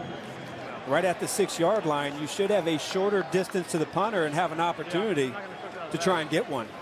Colton Schmidt. See what he's done today, 41.5 in his previous 2 punts. They bring the heat, and he got it away. There's a flag, though. And got him down low. The return, it was Davis Toll that got in there. Is Pig Howard on the return. But there are flags in the end zone. Yeah, running into the kicker. Yep. Maybe a case. Roughing the kicker, receiving team number 55. 15-yard penalty, automatic first down. Huge, costly penalty there against Memphis. Here it is, Arch. Yeah, roughing instead of running into the kicker, and that's an easy call right there. Davis Toll was scot-free right up the middle. And that's one of the differences when you don't have the normal 15 yards of cushion. You got to know, as a punt rusher, there's less space. And so you have to adjust your course and realize that there's not as much room there, and you cannot give the offense another opportunity when you could have had great field position inside the 50-yard line. Yes. Costly penalty. It'll be first down and 10 from the 21-yard line here for Birmingham. 3 field goals from Nick Novak, the scoring thus far in the game. Perkins in the backfield. Perez fakes to him. Luis Perez now dumps it off, and Perkins, who's played a lot here today, and the ball came out. The ball came out. Memphis has it. Memphis comes up with another fumble. It's a fumble recovered by the defense. First down, Memphis. Jeremy Cottrell. Ball is out. Yep. What Gates a play. stripped it. Yeah, what a play by the linebacker, DeMarcus Gates. I thought initially, as that play was developing, Quentin Patton was open in the zone down the field. And I thought that Luis Perez missed him and had a chance to hit this defense for a big play. But great hustle for the second turnover of the game and to start out this second half.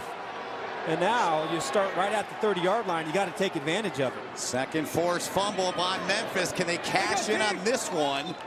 After the Richardson fumble, they got down there, got stopped. Roughing the punter call. McGee on the run there. They get it back here with 7:50 and counting to go in the third. Hey, Sarah River, Sarah River, Sarah River, Sarah River. No, no, no. Sarah River. Hey, Monday, Gotta take Monday. a shot. Gotta take a shot Monday. and test this defense if you're Christian Hackenberg. 2nd and 2. Instead, they give it to Alton Big Howard. And Howard able to pick up the first down over the 20 to the 19. Beniquez Brown forced them out.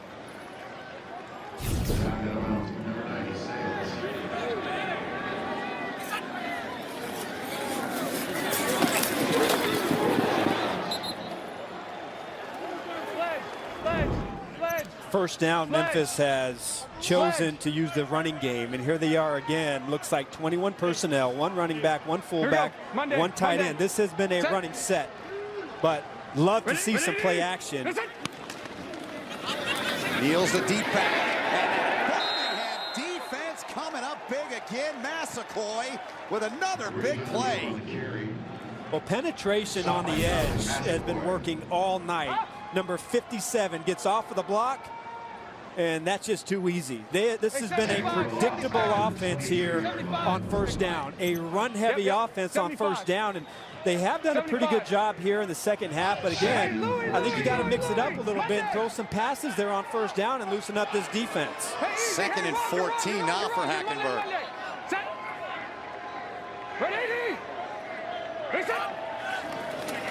Hackenberg over the middle quick and just simply dropped. That's got to be caught. Neal dropped it. Rajion Neal dropping that pass. 3rd and 14 now.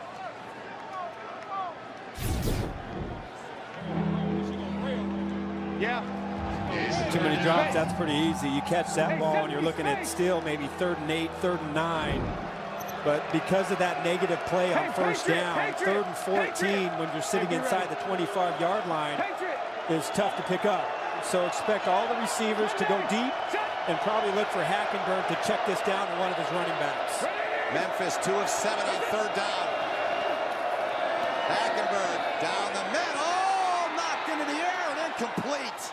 Looking for Alton Pig Howard there. And there was all kinds of black jerseys around there. Jacob Hagan broke it up. A good conversion by the Iron secondary, but I would have loved to see this on first down. Not the predictable 3rd and 15 or 3rd and 13. When everybody is playing back, you had good position inside by the middle linebacker, and both safeties are just reading the eyes of the quarterback and are able to break up that pass. So a 41-yard field goal attempt for the former LSU Tiger, Josh Jasper. Flags everywhere.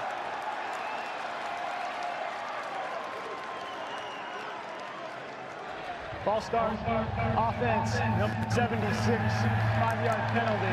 It's 4th down. Toby Weathersby, the former LSU Tiger, the guilty one there. All right, try it again. Try it again. They'll line up. And try this from 46. Hackenberg on the headset with the OC.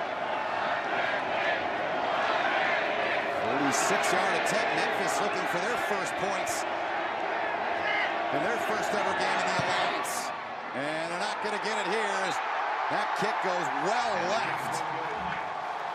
So Tim Lewis's defense, Art, comes up big again. Really nice job. So 3 field goals from Birmingham. The attempt there by Josh Jasper. No dice. It remains a 9-0 lead for Birmingham.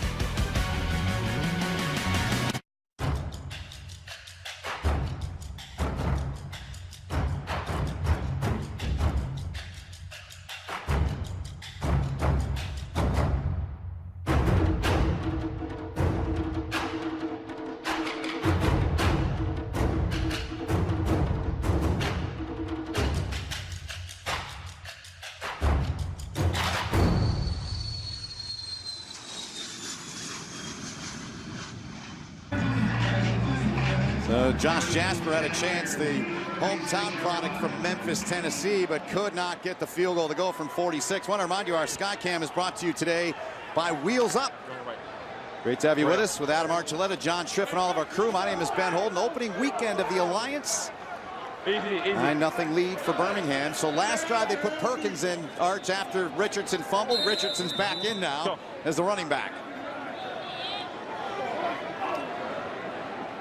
Turned it over the last 2 drives.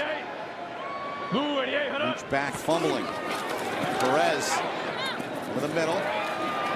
Complete. Good pickup there is Tobias Palmer with a reception there. His first catch of the day.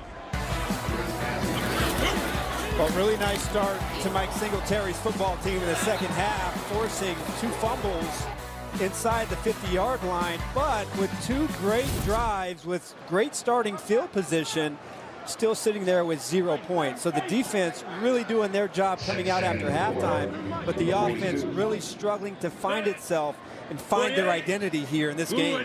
Yeah, DeMarcus Gates forcing both those fumbles, and Richardson stopped in his tracks. Outstanding work to break through there by Channing Stribling, the Michigan product. Stribling has been everywhere. Outstanding in this game. And look, he's 6'2", 180 pounds. Yep. But you want to be a marquee back, you've got to make that extra defender miss. That is a matchup that Trent Richardson has to be able to make.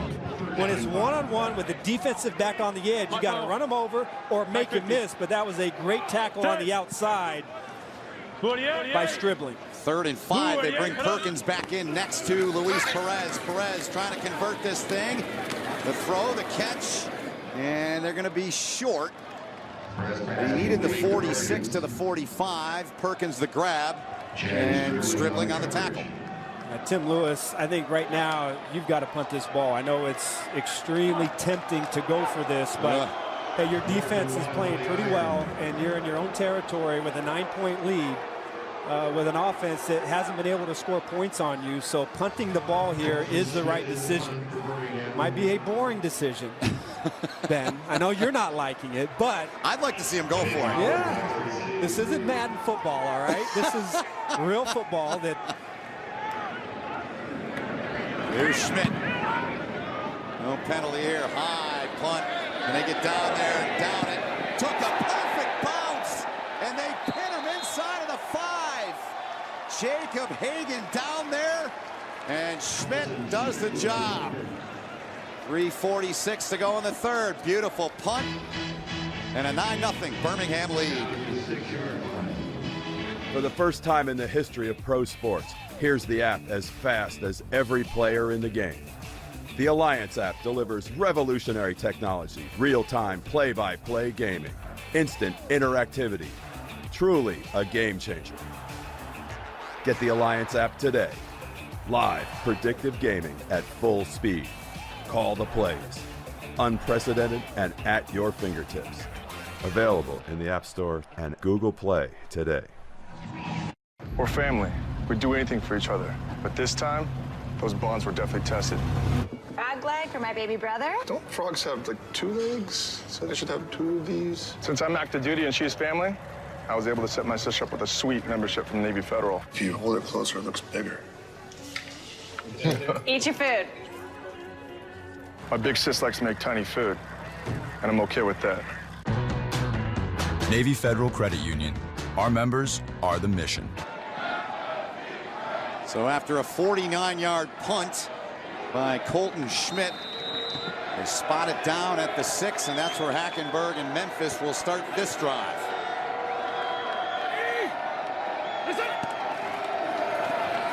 Zach Stacy. A 3-yard pickup for Stacy there. Stop by Xavier Dixon. Dixon on the tackle. They really like his game, the Birmingham linebacker. Christian Hackenberg, still 23 years old. That's amazing, isn't it? 24, and another week or so he'll turn. 2nd and 7. Hackenberg up, throwing. And he finds his target, Reese Horn. That'll move the chains. First down, and I think the only passes so far in this game that Hackenberg has been able to complete have been slants over the middle. Yeah. That's only his 5th completion of the game out of 15 passing attempts. And I would love to see this offense maybe open things up a little bit. Now a spread formation on first down where they have been a heavy run in this game. Hackenberg sits on the 16. You can add to that. Alton Big Howard with a catch. And he gets the first down for the Express out over the 30-yard line. Beniquez Brown the tackle, but they move the sticks. A simple crossing route, spread formation, 5 receivers, including the running back, out in passing routes, and this is a guy that is the fastest guy on their team in Howard in trying to get the ball in his hands. You've seen some jet reverses and some jet sweeps. Nice job getting him the ball in some crossing routes. Hackenberg stands in. There's a flag down the backfield. The catch was made by Reese Horn. Hackenberg pass to Horn. Flag on the play. Referee today, Brandon Cruz. Here's the verdict. Come on. Personal foul, face mask, offense number 77, 15 yards from the previous spot. It's first down. Anthony Morris, Memphis, Tennessee product, played his college ball at Tennessee State. Guilty there, a 7th-round pick of Oakland in 2015. And what was a promising drive. On the ball. Stall number 77, your left tackle on the left side of your screen. And it's a tough mistake, finally able to get something going with some good first downs, but Stacy up the middle.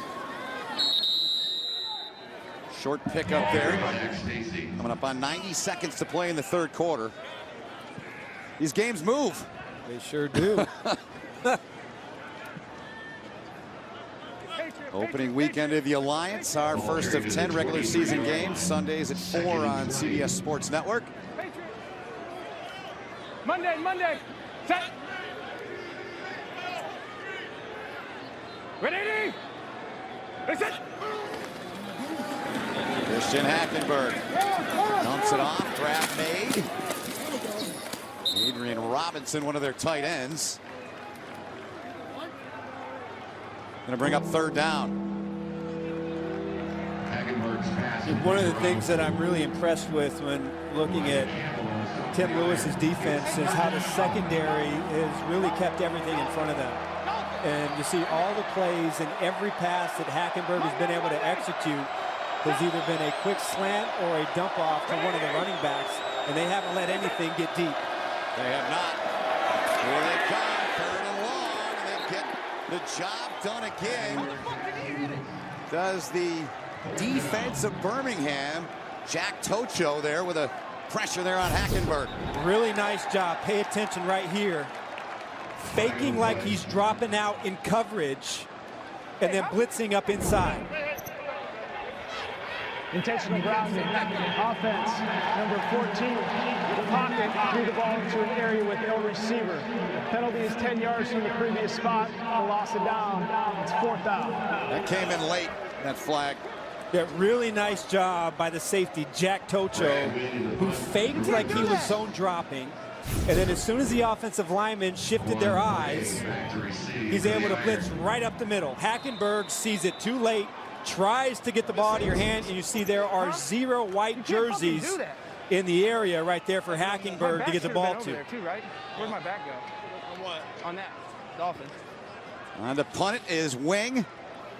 He's a busy man in the first half. On Bray. Bray gets away. He's dangerous. Good return out to the 45, a 48-yard punt. And good field position for Birmingham here with 14 seconds remaining in the 3rd quarter, and they're on top by 9.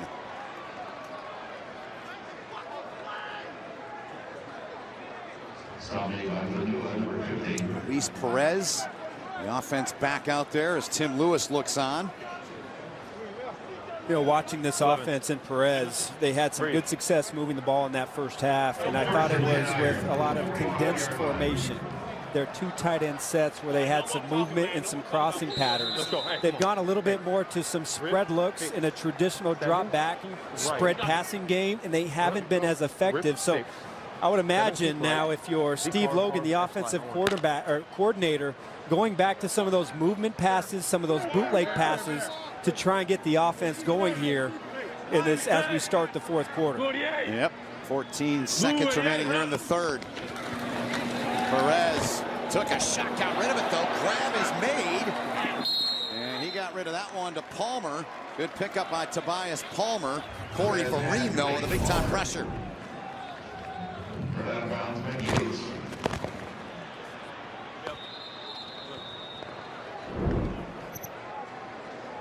So that does it. Listen to that shot delivered by Vereen there on Perez. That's the end of the third quarter. You're watching the Alliance of American Football on CBS Sports Network, the 24-hour home of CBS Sports.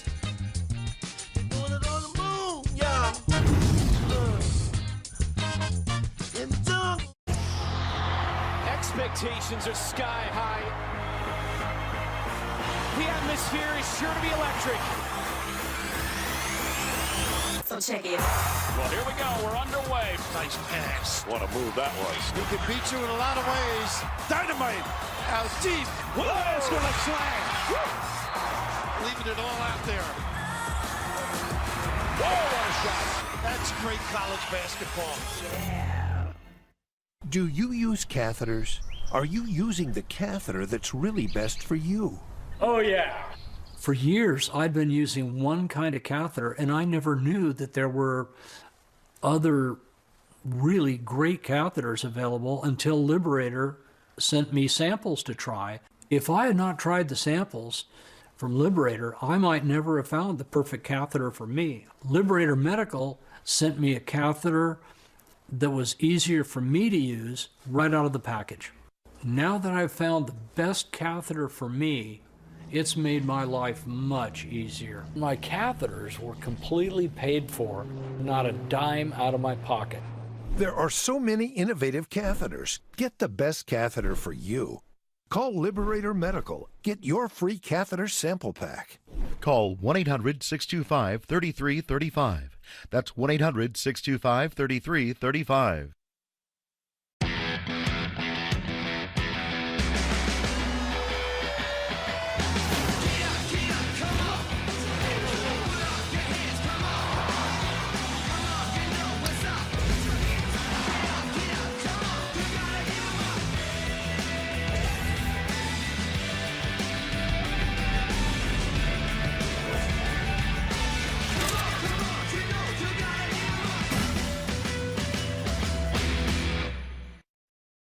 Just about set to begin the fourth, a 9-0 lead for Birmingham. Let's get down to the field. Third member of our team is John Triffin, standing by with K'Wan Ross. Thank you, Matt. K'Wan Ross played his college ball at Kentucky, wide receiver on this team. It's been a difficult afternoon for this offense, but we've seen sparks here in this second half. How do you get in the end zone in the fourth quarter? Stick what we know. We got to just do what we've been practicing, and obviously adjust to what they're showing us out here, giving us some different coverages that we maybe expected to see. So we just got to, get back to what we do in practice. Yeah, thanks a lot. Good luck in this fourth quarter.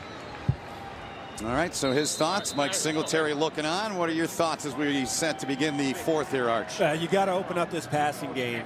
You've had some good success here in the third quarter running the football, but you have 0 points to show for it. So I think for Memphis, they're a little bit predictable on offense.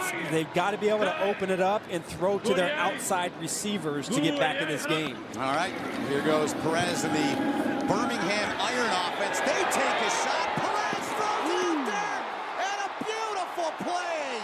Quentin Patton is main man today. A huge gain. Davis Toll with a pressure, but it didn't matter. A really nice job. That's the second or third time we've seen an incredible diving effort by Patton, this time ending up with a catch, but he's able to get behind Stripling. And Perez, again, showing some great touch to the outside and getting the explosive play. Memphis, they are challenging this. The play stands, it'd be first and goal. But Singletary's decided to challenge it. He's challenging the ruling on the field of a catch. So something the Alliance is doing. I'll get to that after we look back at the replays. Oh, yeah. Yeah. Great challenge by Mike Singletary and his staff, seeing that But that ball goes right through Patton's arms, hits the ground, and that's going to come back.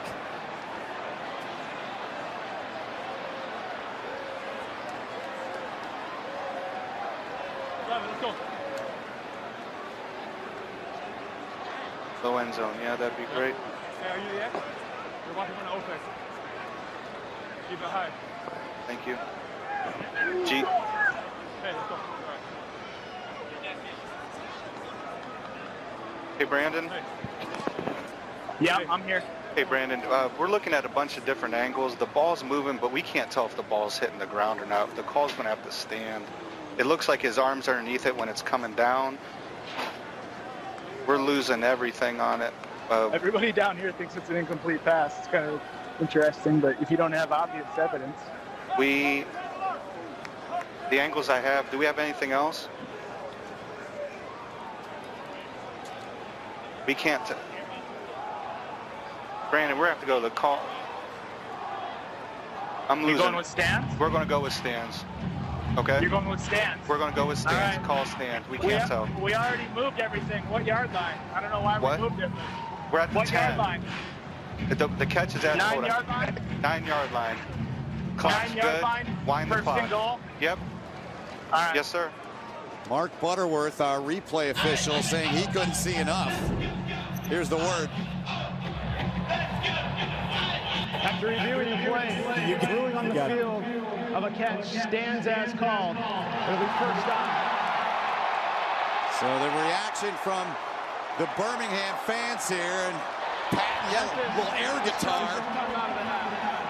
That's a surprise. You know what that little move by Patton was right there? That's the I got away with one call. Let's listen to Mike Singletary. Ain't no way. Ain't no way. No. No. Hey!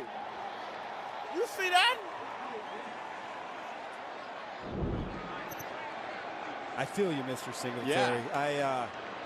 I respectfully disagree with that call. I second the motion, Arch. Mike Singletary is beside himself. To me, it looked clearly like the ball hit the ground. Let's look back at a few more looks. The ball right there, to me, clearly touches the ground and is not in control of Patton. Right. And I really don't know what else to say about that. Yeah, I mean, Mike Singletary surprisingly calm. Yes, I'm shocked. Surprisingly calm. That's a huge play. Yes, a huge play. First and goal now at the 9. Tough break for Mike Singletary and his defense. 28. So Luis Perez with Perkins in the backfield. Perez got some room. Perez though with a slot took a shot. And there's a flag. Took a shot as he was sliding down to Marcus Gates, who's made some big plays for the Memphis defense. That one might have cost him there. Yeah, anytime the quarterback initiates that slide, even though it could be a little late. Personal foul, unnecessary roughness. Defense, number 58. At the distance to the goal, automatic first down. Let's go. In my eyes, the slide is a little late, but as a defensive player, really tough to get away with that, and I feel your pain. So unnecessary roughness on Gates, who, aside from that, played a really good game. 2 forced fumbles. The first on Trent Richardson, the second one on Ladarius Perkins on back-to-back drives. Singletary's still got to be just beside himself about that call. Huge call, but he's talking to any of the officials that'll listen. Somewhere Sean Payton is see? I told you it can happen to anybody, right? So it is first and goal coming up when we resume play here. And a 9-0 lead for Birmingham. Let's listen in. Roger. Wait. From the 10-yard line. 14 force on second color. Ready?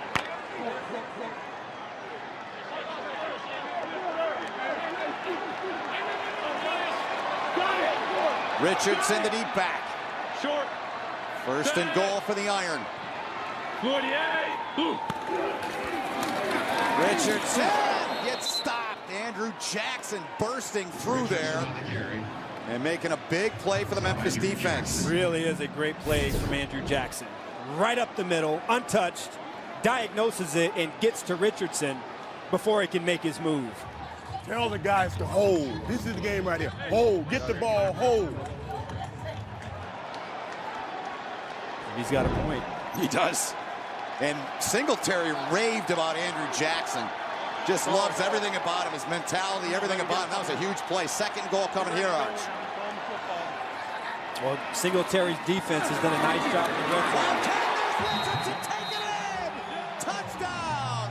The first in franchise history for the Birmingham Iron, and it's Richardson, the former Alabama great,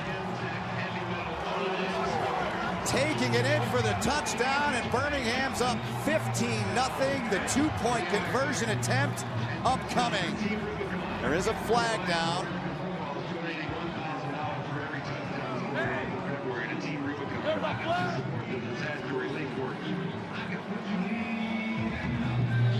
So our referee, Brandon Cruz, talking with his crew. Let's hear what he has to say. Unsportsmanlike conduct. Offense, number 33, spiked the ball and it went into the stands. By rule, this is unsportsmanlike. 15-yard penalty will be enforced on Memphis possession. Oh, come on. Come on. I mean, that's splitting hairs. Nice run by Richardson. Julius Wormsley cannot get off of the block, and we got the Gronk spike into the stands. Richardson into the end zone. First touchdown in Birmingham Iron history. They'll go for two. If you're just joining us or just been with us for a short time, you have to go for two in the Alliance. No point afters. Love this rule. I do too, Adam. To me, this is one that has to creep its way into the National Football League. Richardson behind Perez. Perez instead going to roll out, going to throw, and it's caught. Richardson! He gets the two as well! Trent Richardson, the touchdown, the two-point play.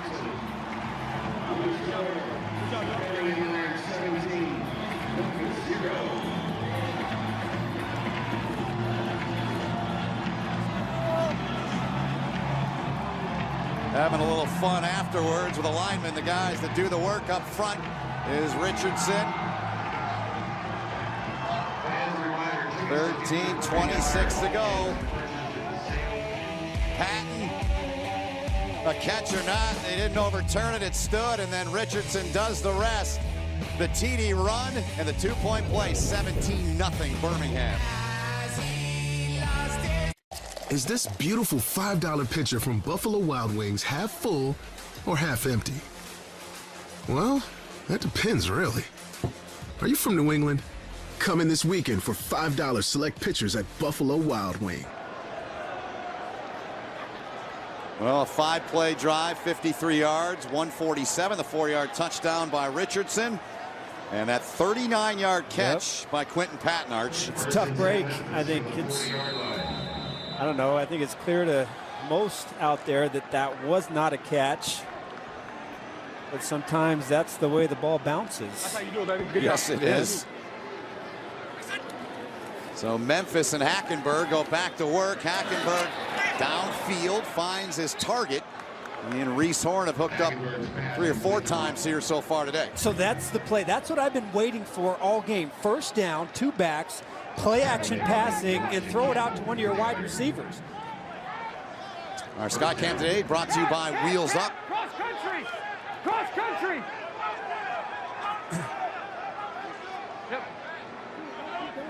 Going out of the Wildcat here. Terrence McGee. Now, trying to trick everyone. Hackenberg taking a shot. Got a man out there. There's a flag down, though. The catch is made. by K'Wan Ross, but we got to check the flag.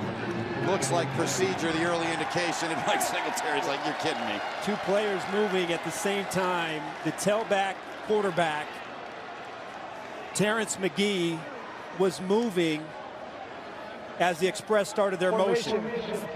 Offense covered up an eligible receiver, 5 yards from the previous spot. It's first down. So I thought it was procedure. You're going to see movement, but the penalty was at the top of the screen, covering up the end man on the line of scrimmage. And another tough break for Mike Singletary's football team cost him a big play. Now whistles halting play. Timeout's been taken by Birmingham.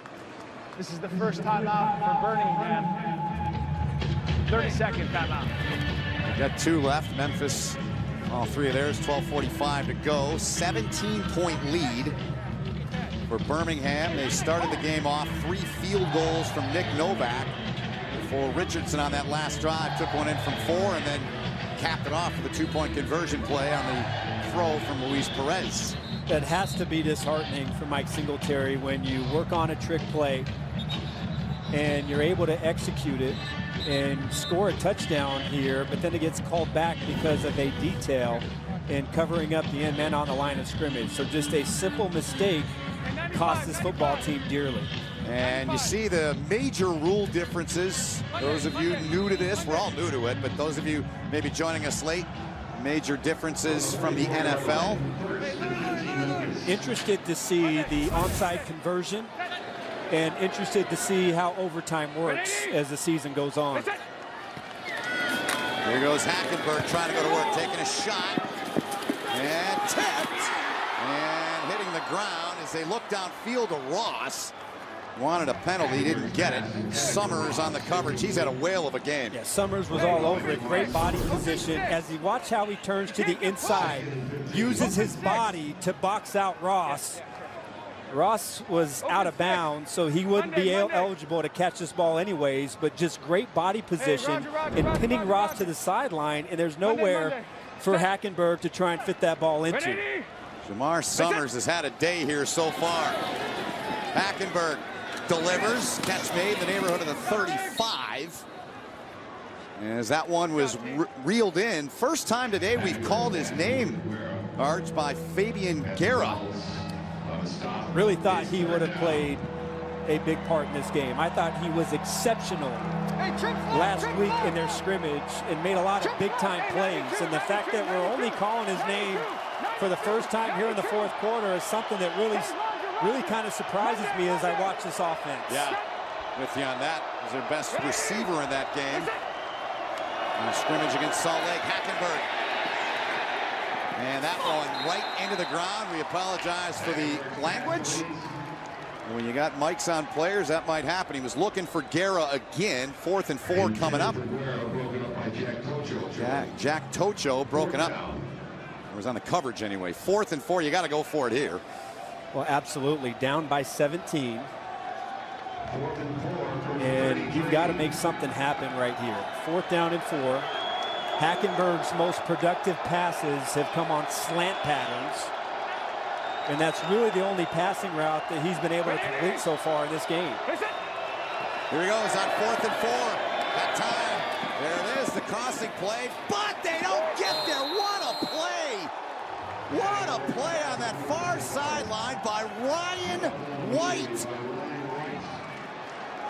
This Birmingham defense, very good today. The defensive backs have absolutely smothered the Express wide receivers. We've talked about Jamar Summers all night, but Ryan White, number 22 on the crossing route on 4th and 4, makes the tackle, makes contact right at the catch, and gives his offense the ball back here in the 4th quarter.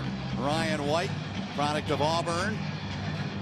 It's up top of the National Football League. Mike Singletary's team unable to get anything on the board on that drive. They are denied again by Tim Lewis and his defense. Richardson lined up behind Perez. Opposite. Opposite. Terrible, Richardson going anywhere. DeMarcus Gates has had a ball game defensively for Memphis. He just told me away from the point to the safety. That Memphis bench, and Gates, who played his college ball at Mississippi. Zach Mettenberger there. Christian Hackenberg on the left. Silvers, their number 2 quarterback in there as well. Set. Blue 88. Blue 88. Head up. Luis Perez dumping it off. Richardson, Trent Richardson. Trent Richardson running, determined a first down.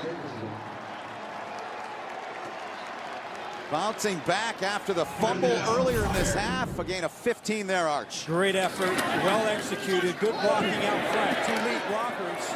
And it looked like just as the Express were able to tackle him before he picks up the first down, he uses that great power to break those tackles and give Luis Perez one more set of downs. Trent Richardson had 113 catches in his National Football League days. Trying to get back there is former number 3 overall pick of Cleveland. Tough sledding there, but a 3-yard pickup as he was stopped by Anthony Johnson. Tackle made by Corey Marine. Marine helping out as well. Gain of 3. Hey, come on, stop. Hey, Buster, come on. Yes. Hey, listen to me. Roy Bunch, 12 double on second color. Ready? I love the fact that we can listen in on these huddles. Yeah, I don't know how much these quarterbacks or these coaches like the ability to listen in on these huddles, but it makes some great TV for the fans. No question about it. Straight ahead running. Birmingham over the midfield line. Richardson again. Well, Ben, I think when you look at this game and you look at the second half, Mike Singletary is going to look at his football team and say this was a half of missed opportunities. You come out, you get 2 turnovers and set up your offense inside the 50-yard line, you get 0 points. You had the catch, maybe not catch by Quentin Patton that gave the other team a touchdown. And then you dial up a beautiful trick play that scores. But because you're not paying attention to details, that comes back. So, I mean, it's really a tale of missed opportunities here in this second half for Singletary's team. Yeah, Perez flinging that one, flag down, nobody in the area. Drew Jackson, Andrew Jackson, the pressure for Memphis. What we got here? Illegal formation on the defense. 15 yards from the previous spot. Automatic foul. Seen that called a couple times here today. And I think that's going to take some getting used to for not only the coaches, but the players. I'm not exactly sure. On them. Might be 6 rushers, but the second time today that they've been called for that penalty. But I think that's one of the rules that as this season goes on, you know, defensive coordinators are going to get a chance to get pretty creative. You know, they're using this first week to kind of see how it plays out, but watch for a lot more creative defenses as this season goes on and they try and deal with the new defensive alignment rules. Perkins with a ball, and each time that they've had that penalty called, it's bailed out Birmingham. Officially 3 times it's happened. Whoa. Tim Lewis, Hey, hurry up. long-time assistant coach, long-time coordinator, first chance to be a head coach. Roy Bunch cost 18 Gator. His team has been very good today. Opening weekend of the Alliance. Mike 50, Mike 50. Perkins, the running back behind Perez. Blue 88. Perkins gets it. Outside pressure, but he outruns it. Taken out of bounds, and good job coming down the line there by Anthony Johnson, who's been all over today as well. Small little detail, but now as you're trying to nurse this 17-point lead with 8 minutes left to go, It looks like the clock is wound. I thought maybe he went out of bounds and that was going to stop the clock, but I think this is all about running the 4-minute offense with 8 minutes left in this game. Birmingham wants to just milk this clock and not give the ball back to the Express. 8 seconds, hurry up. Short. Play clock, you heard Perez say 8 seconds, not on to 2. They get it away. Richardson. Still moving the pile. Trent Richardson. And the big boys up front. That's a first down run. Easy with celebration. Easy. Hey, TB. You heard Perez there. Easy with the celebration, he said. Don't spike the ball into the crowd.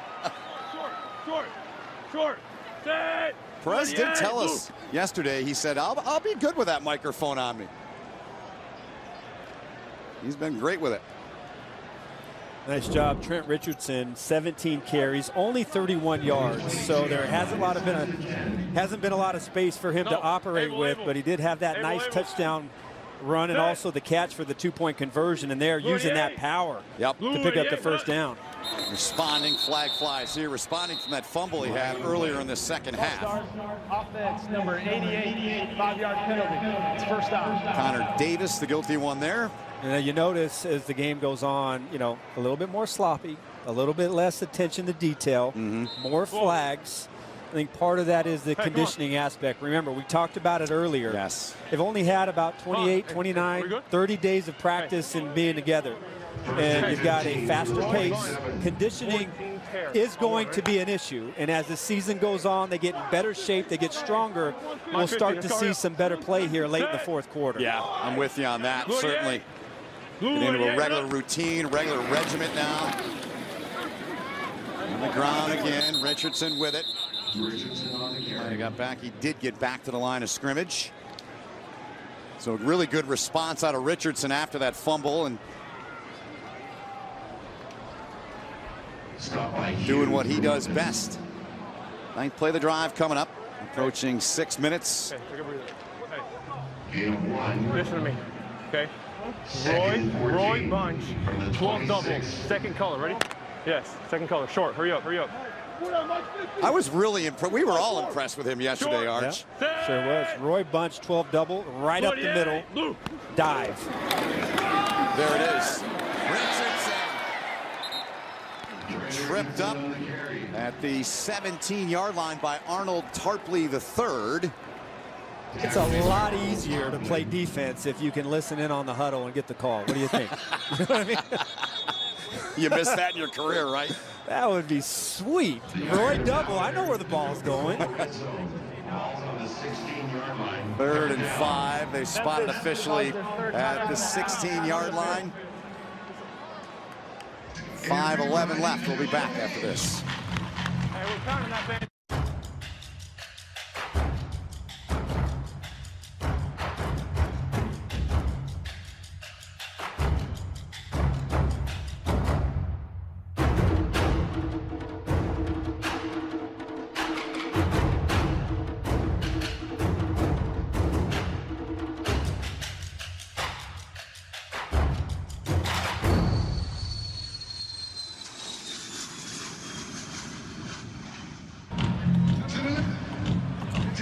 More than 5 minutes left in this one. Opening weekend of the Alliance with Adam Archuleta, John Triff, and all of our crew. My name is Ben Holden. Mike Singletary's team. A goose egg on the scoreboard. Birmingham with 3 field goals from Nick Novak. A touchdown run of 4 yards from Trent Richardson. A 2-point conversion on a reception by Richardson. And that's the scoring recap as you get a good look at the field here. And Birmingham will be in San Antonio next week. We'll see Spurrier's guys against Mike Riley's guys. Both teams winning in week 1. Second color, ready? 3rd and 5. What do you look for here, Arch? Richardson? Hurry up. I like look for that toss. Look for a toss outside. Richardson gets it. You heard Perez saying hold the ball. He did. About a 3-yard pickup there. You know, Ben, you've got to let me listen to the call in the huddle if you want me to pick the play. They went back to Roy double right there, and I thought it was toss. So We got a lot more games left. Yep.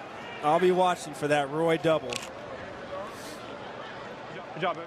So Novak, 31-yard attempt.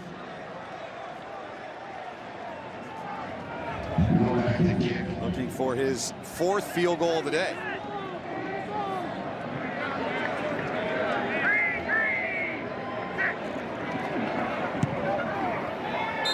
True on that one. 20-0 Birmingham with 4:17 to go. He's hit from 29, 28, 47, and 31 here today. So, Arch, we talked about him when we came on the air at 4 Eastern. Richardson, his day as we look back. Sure has. 20 attempts, 46 yards, and had the 1 touchdown today. Also caught the 2-point conversion and has done a nice job catching the ball out of the backfield. Had a nice screen pass here showing the power and strength to pick up that first down, but you can imagine as this season goes on and he, along with the rest of their football team, get in better shape, you're going to see him become more of a focal point of this offense. Quentin Patton thrown at 9 times in this game for 107 yards. Also a big factor. He's been fun to watch. Brandon Silvers is in the game. First snap, a throw, and a completion. So Hackenberg's day is done. The grab made there by Dantes Bird. So how about the Memphis offense today? What Their longest drive, 36 yards. Only 1 drive of more than 30 yards.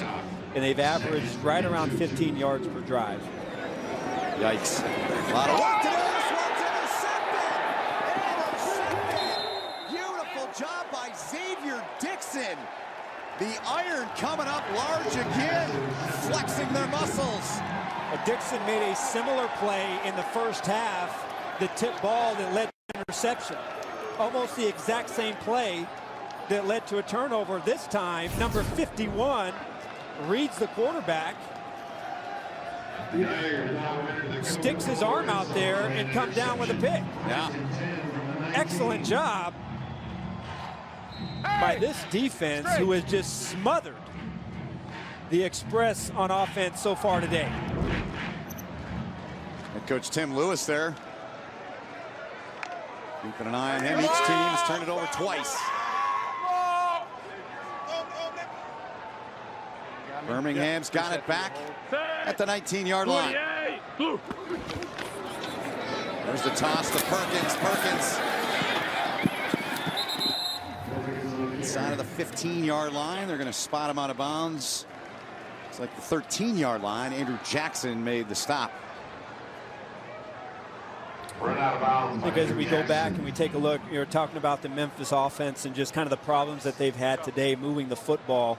It's what's the identity of their offense going to be. That's one of the things that David Lee, the offensive coordinator, talked about is, you know, how do we simplify our offense? How do we hone in on all of the things that we're good at and try and execute those plays? Now, they did do a good job of running the football here in the second half, but they've got to figure out who they want to be in their passing game and become more productive in that part of the game. If they don't figure out their passing game, they're going to have a hard time this season. Yeah, no doubt about it. Mike Singletary, his team on the wrong side of a 20-0 score inside of 3 to play. We can't afford to look. 3rd and 1 upcoming here for Roy double. Watch the Roy double. Roy bunch. 12 double on second color. Ready? There it is. Oh, 12 double. Hold the ball. So this is a short, dive to the right side. Hurry up, short. And this is a bread and butter. 28. 6 of 14 on 3rd down. Make it 7 of 15. To the 6-yard line, where it's 1st and goal now for Birmingham as we approach the 2-minute warning arc. This has been where Trent Richardson has been at his best, when he can make that quick cut, a predetermined cut, and get downhill, and he picks up the first down. Reach the 2-minute warning. Clock stopped with 1:59 to play. Birmingham on the move and leading 20-0. We're back right after this. Come on, Carol. Hawaii, nice. Yeah, I'm excited. Finally earned enough rewards points. So jealous. Yeah, I can't wait to get that shave ice. What's shave ice? It's like a Hawaiian snow cone. Why not just say snow cone? I don't know, they call it shave ice. You fly to Hawaii for this. I don't go there for the ice. You saved up your reward points for ice. That's a lot of ice. Okay. Go Rewards credit card from Navy Federal Credit Union. Our members are the mission. They've adjusted the clock. It's exactly 2 minutes remaining, not 1:59. The day for Perez. Very, very good day. Listen to me. Roy Bunch, 12 double on second color. Ready? Not too bad for a young man that almost took a bowling scholarship to go to Oklahoma. Wow, what a story he is. First and goal. 48. Richardson. Trent Richardson's got another touchdown for Birmingham. Inside of 2 minutes to go, a 5-yard run. And Tim Lewis and his guys are on their way to a 1-0 start in the Alliance. I don't know about you, Ben, but it looks to me that as this game's gone on, Trent Richardson has got stronger and stronger. Yes. Really nice job breaking the arm tackle inside and then splitting 2 Memphis Express defenders en route to his second touchdown of the day. I mean, that's what you got to do right there. Number 96 has a chance to tackle him in the backfield. Anthony Johnson. And he runs right through it and then splits 2 linebackers and picks up the touchdown. Excellent job for Trent Richardson to close out this game. No point after attempts here in the Alliance. The try for 2. And Memphis does the job, so it remains 26-0. Let's get down to John Schriffen, who's got Justin Tuck standing next to him. John. Well, Ben, thank you so much, former NFL great Justin Tuck. Justin, how did you hear about the league, and why did you want to become a part of it? I know you're a board member and a consultant now. Yeah, I mean, Charlie came to me in the early stages, just kind of was throwing this ideal around, and he definitely wanted to make this a players' league. He wanted people that he trusted and had the experience of being in the NFL and a little bit of expertise outside the field as well. So, you know, when we talked about it, I wasn't sold on the first day, but after showing the passion and knowing that this guy is phenomenal at everything he's put his hands on previously, he won us over. So I'm very excited about it. I'm glad I'm a part of it, and as all of our fans are seeing right now, man, the product on the field is pretty tremendous. Let's talk about that. So you saw the games last night. You've seen this game here today. Talk about the quality of play, what you expected and what you're seeing.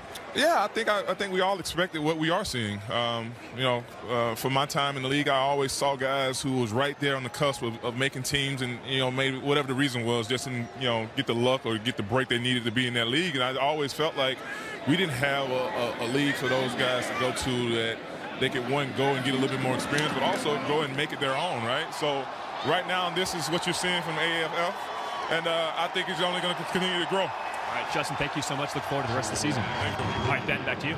Thanks so much, John, and great to have Justin Tuck with John and a part of the Alliance. A fumble by Neal, and Beniquez Brown making the play. Getting on that loose pigskin right there. Is that Summers again? Is that number 26? It is. Who has been all over the field in coverage. Yep. Just gets that left end in there, punches that ball out, and Luis Perez with the ball one more time with 1 minute and 24 seconds left. Victory formation, and Perez and Birmingham are going to start the Alliance 1-0. Tim Lewis. Hey, come on. Hey, on the ball, yeah, just wait. Wanted to be a head coach for a long time. He got his opportunity, and he's off to a 1-0 start. Yep. I got it. Memphis will try and regroup for next week's action as Hackenberg and Silvers Come on the ball, let's go, on the ball, on the ball. Hey, come on, we got 2 seconds. watching on. Set blue, let's go, come on. Set blue.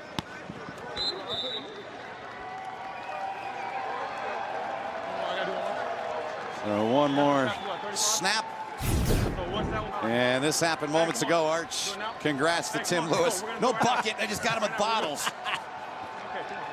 Summers in there. Hurry up, get down. We're good. We're good. No, we're good. We're good. Get down. We're good. Let's go. Happy day for him and his football team, and the fans here in Birmingham had a good turnout here, had good turnouts last night. Luis Perez and the Birmingham Iron pitch the shutout on opening day, 26-0, as they take care of business against the Memphis Express.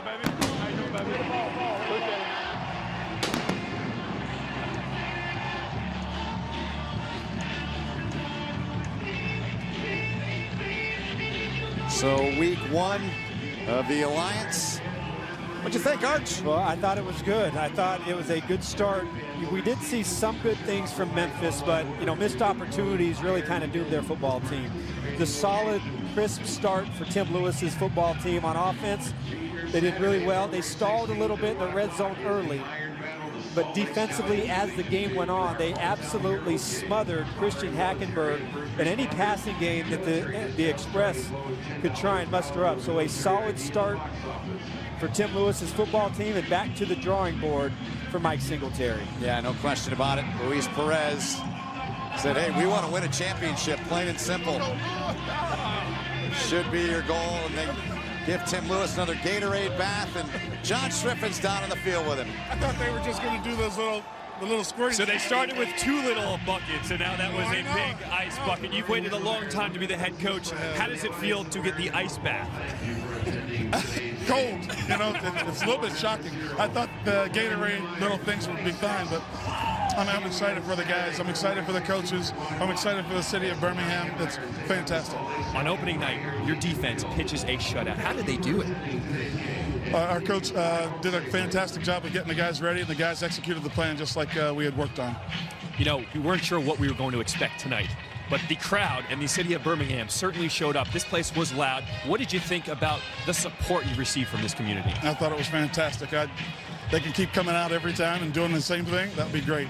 They need to be louder for their offense and nice and quiet for our offense. So I thought they did a fantastic job, and I can't say enough about how thrilled I am about this opportunity. Congratulations, your first win of the season. Thank you so much. I appreciate it. All right, send back to you guys. Thanks, John. Appreciate it. And congrats to Tim Lewis and his football team. For Adam Archuleta, John Schripp, and all of our great crew, my name is Ben Holden. I hope you enjoyed the broadcast.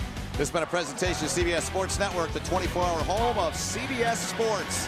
After a short break, stay tuned for The Alliance Begins Part 1. So long from Alabama, and thanks for watching The Alliance.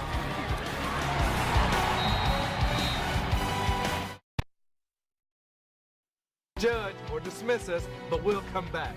Because you can't stop pride or power. You can't stop speed or spirit. You can't stop genius or passion. Or you can't stop coming together, anticipating, celebrating. You can't stop the players. You can't stop the places. You can't stop Sunday or Saturday. You can't stop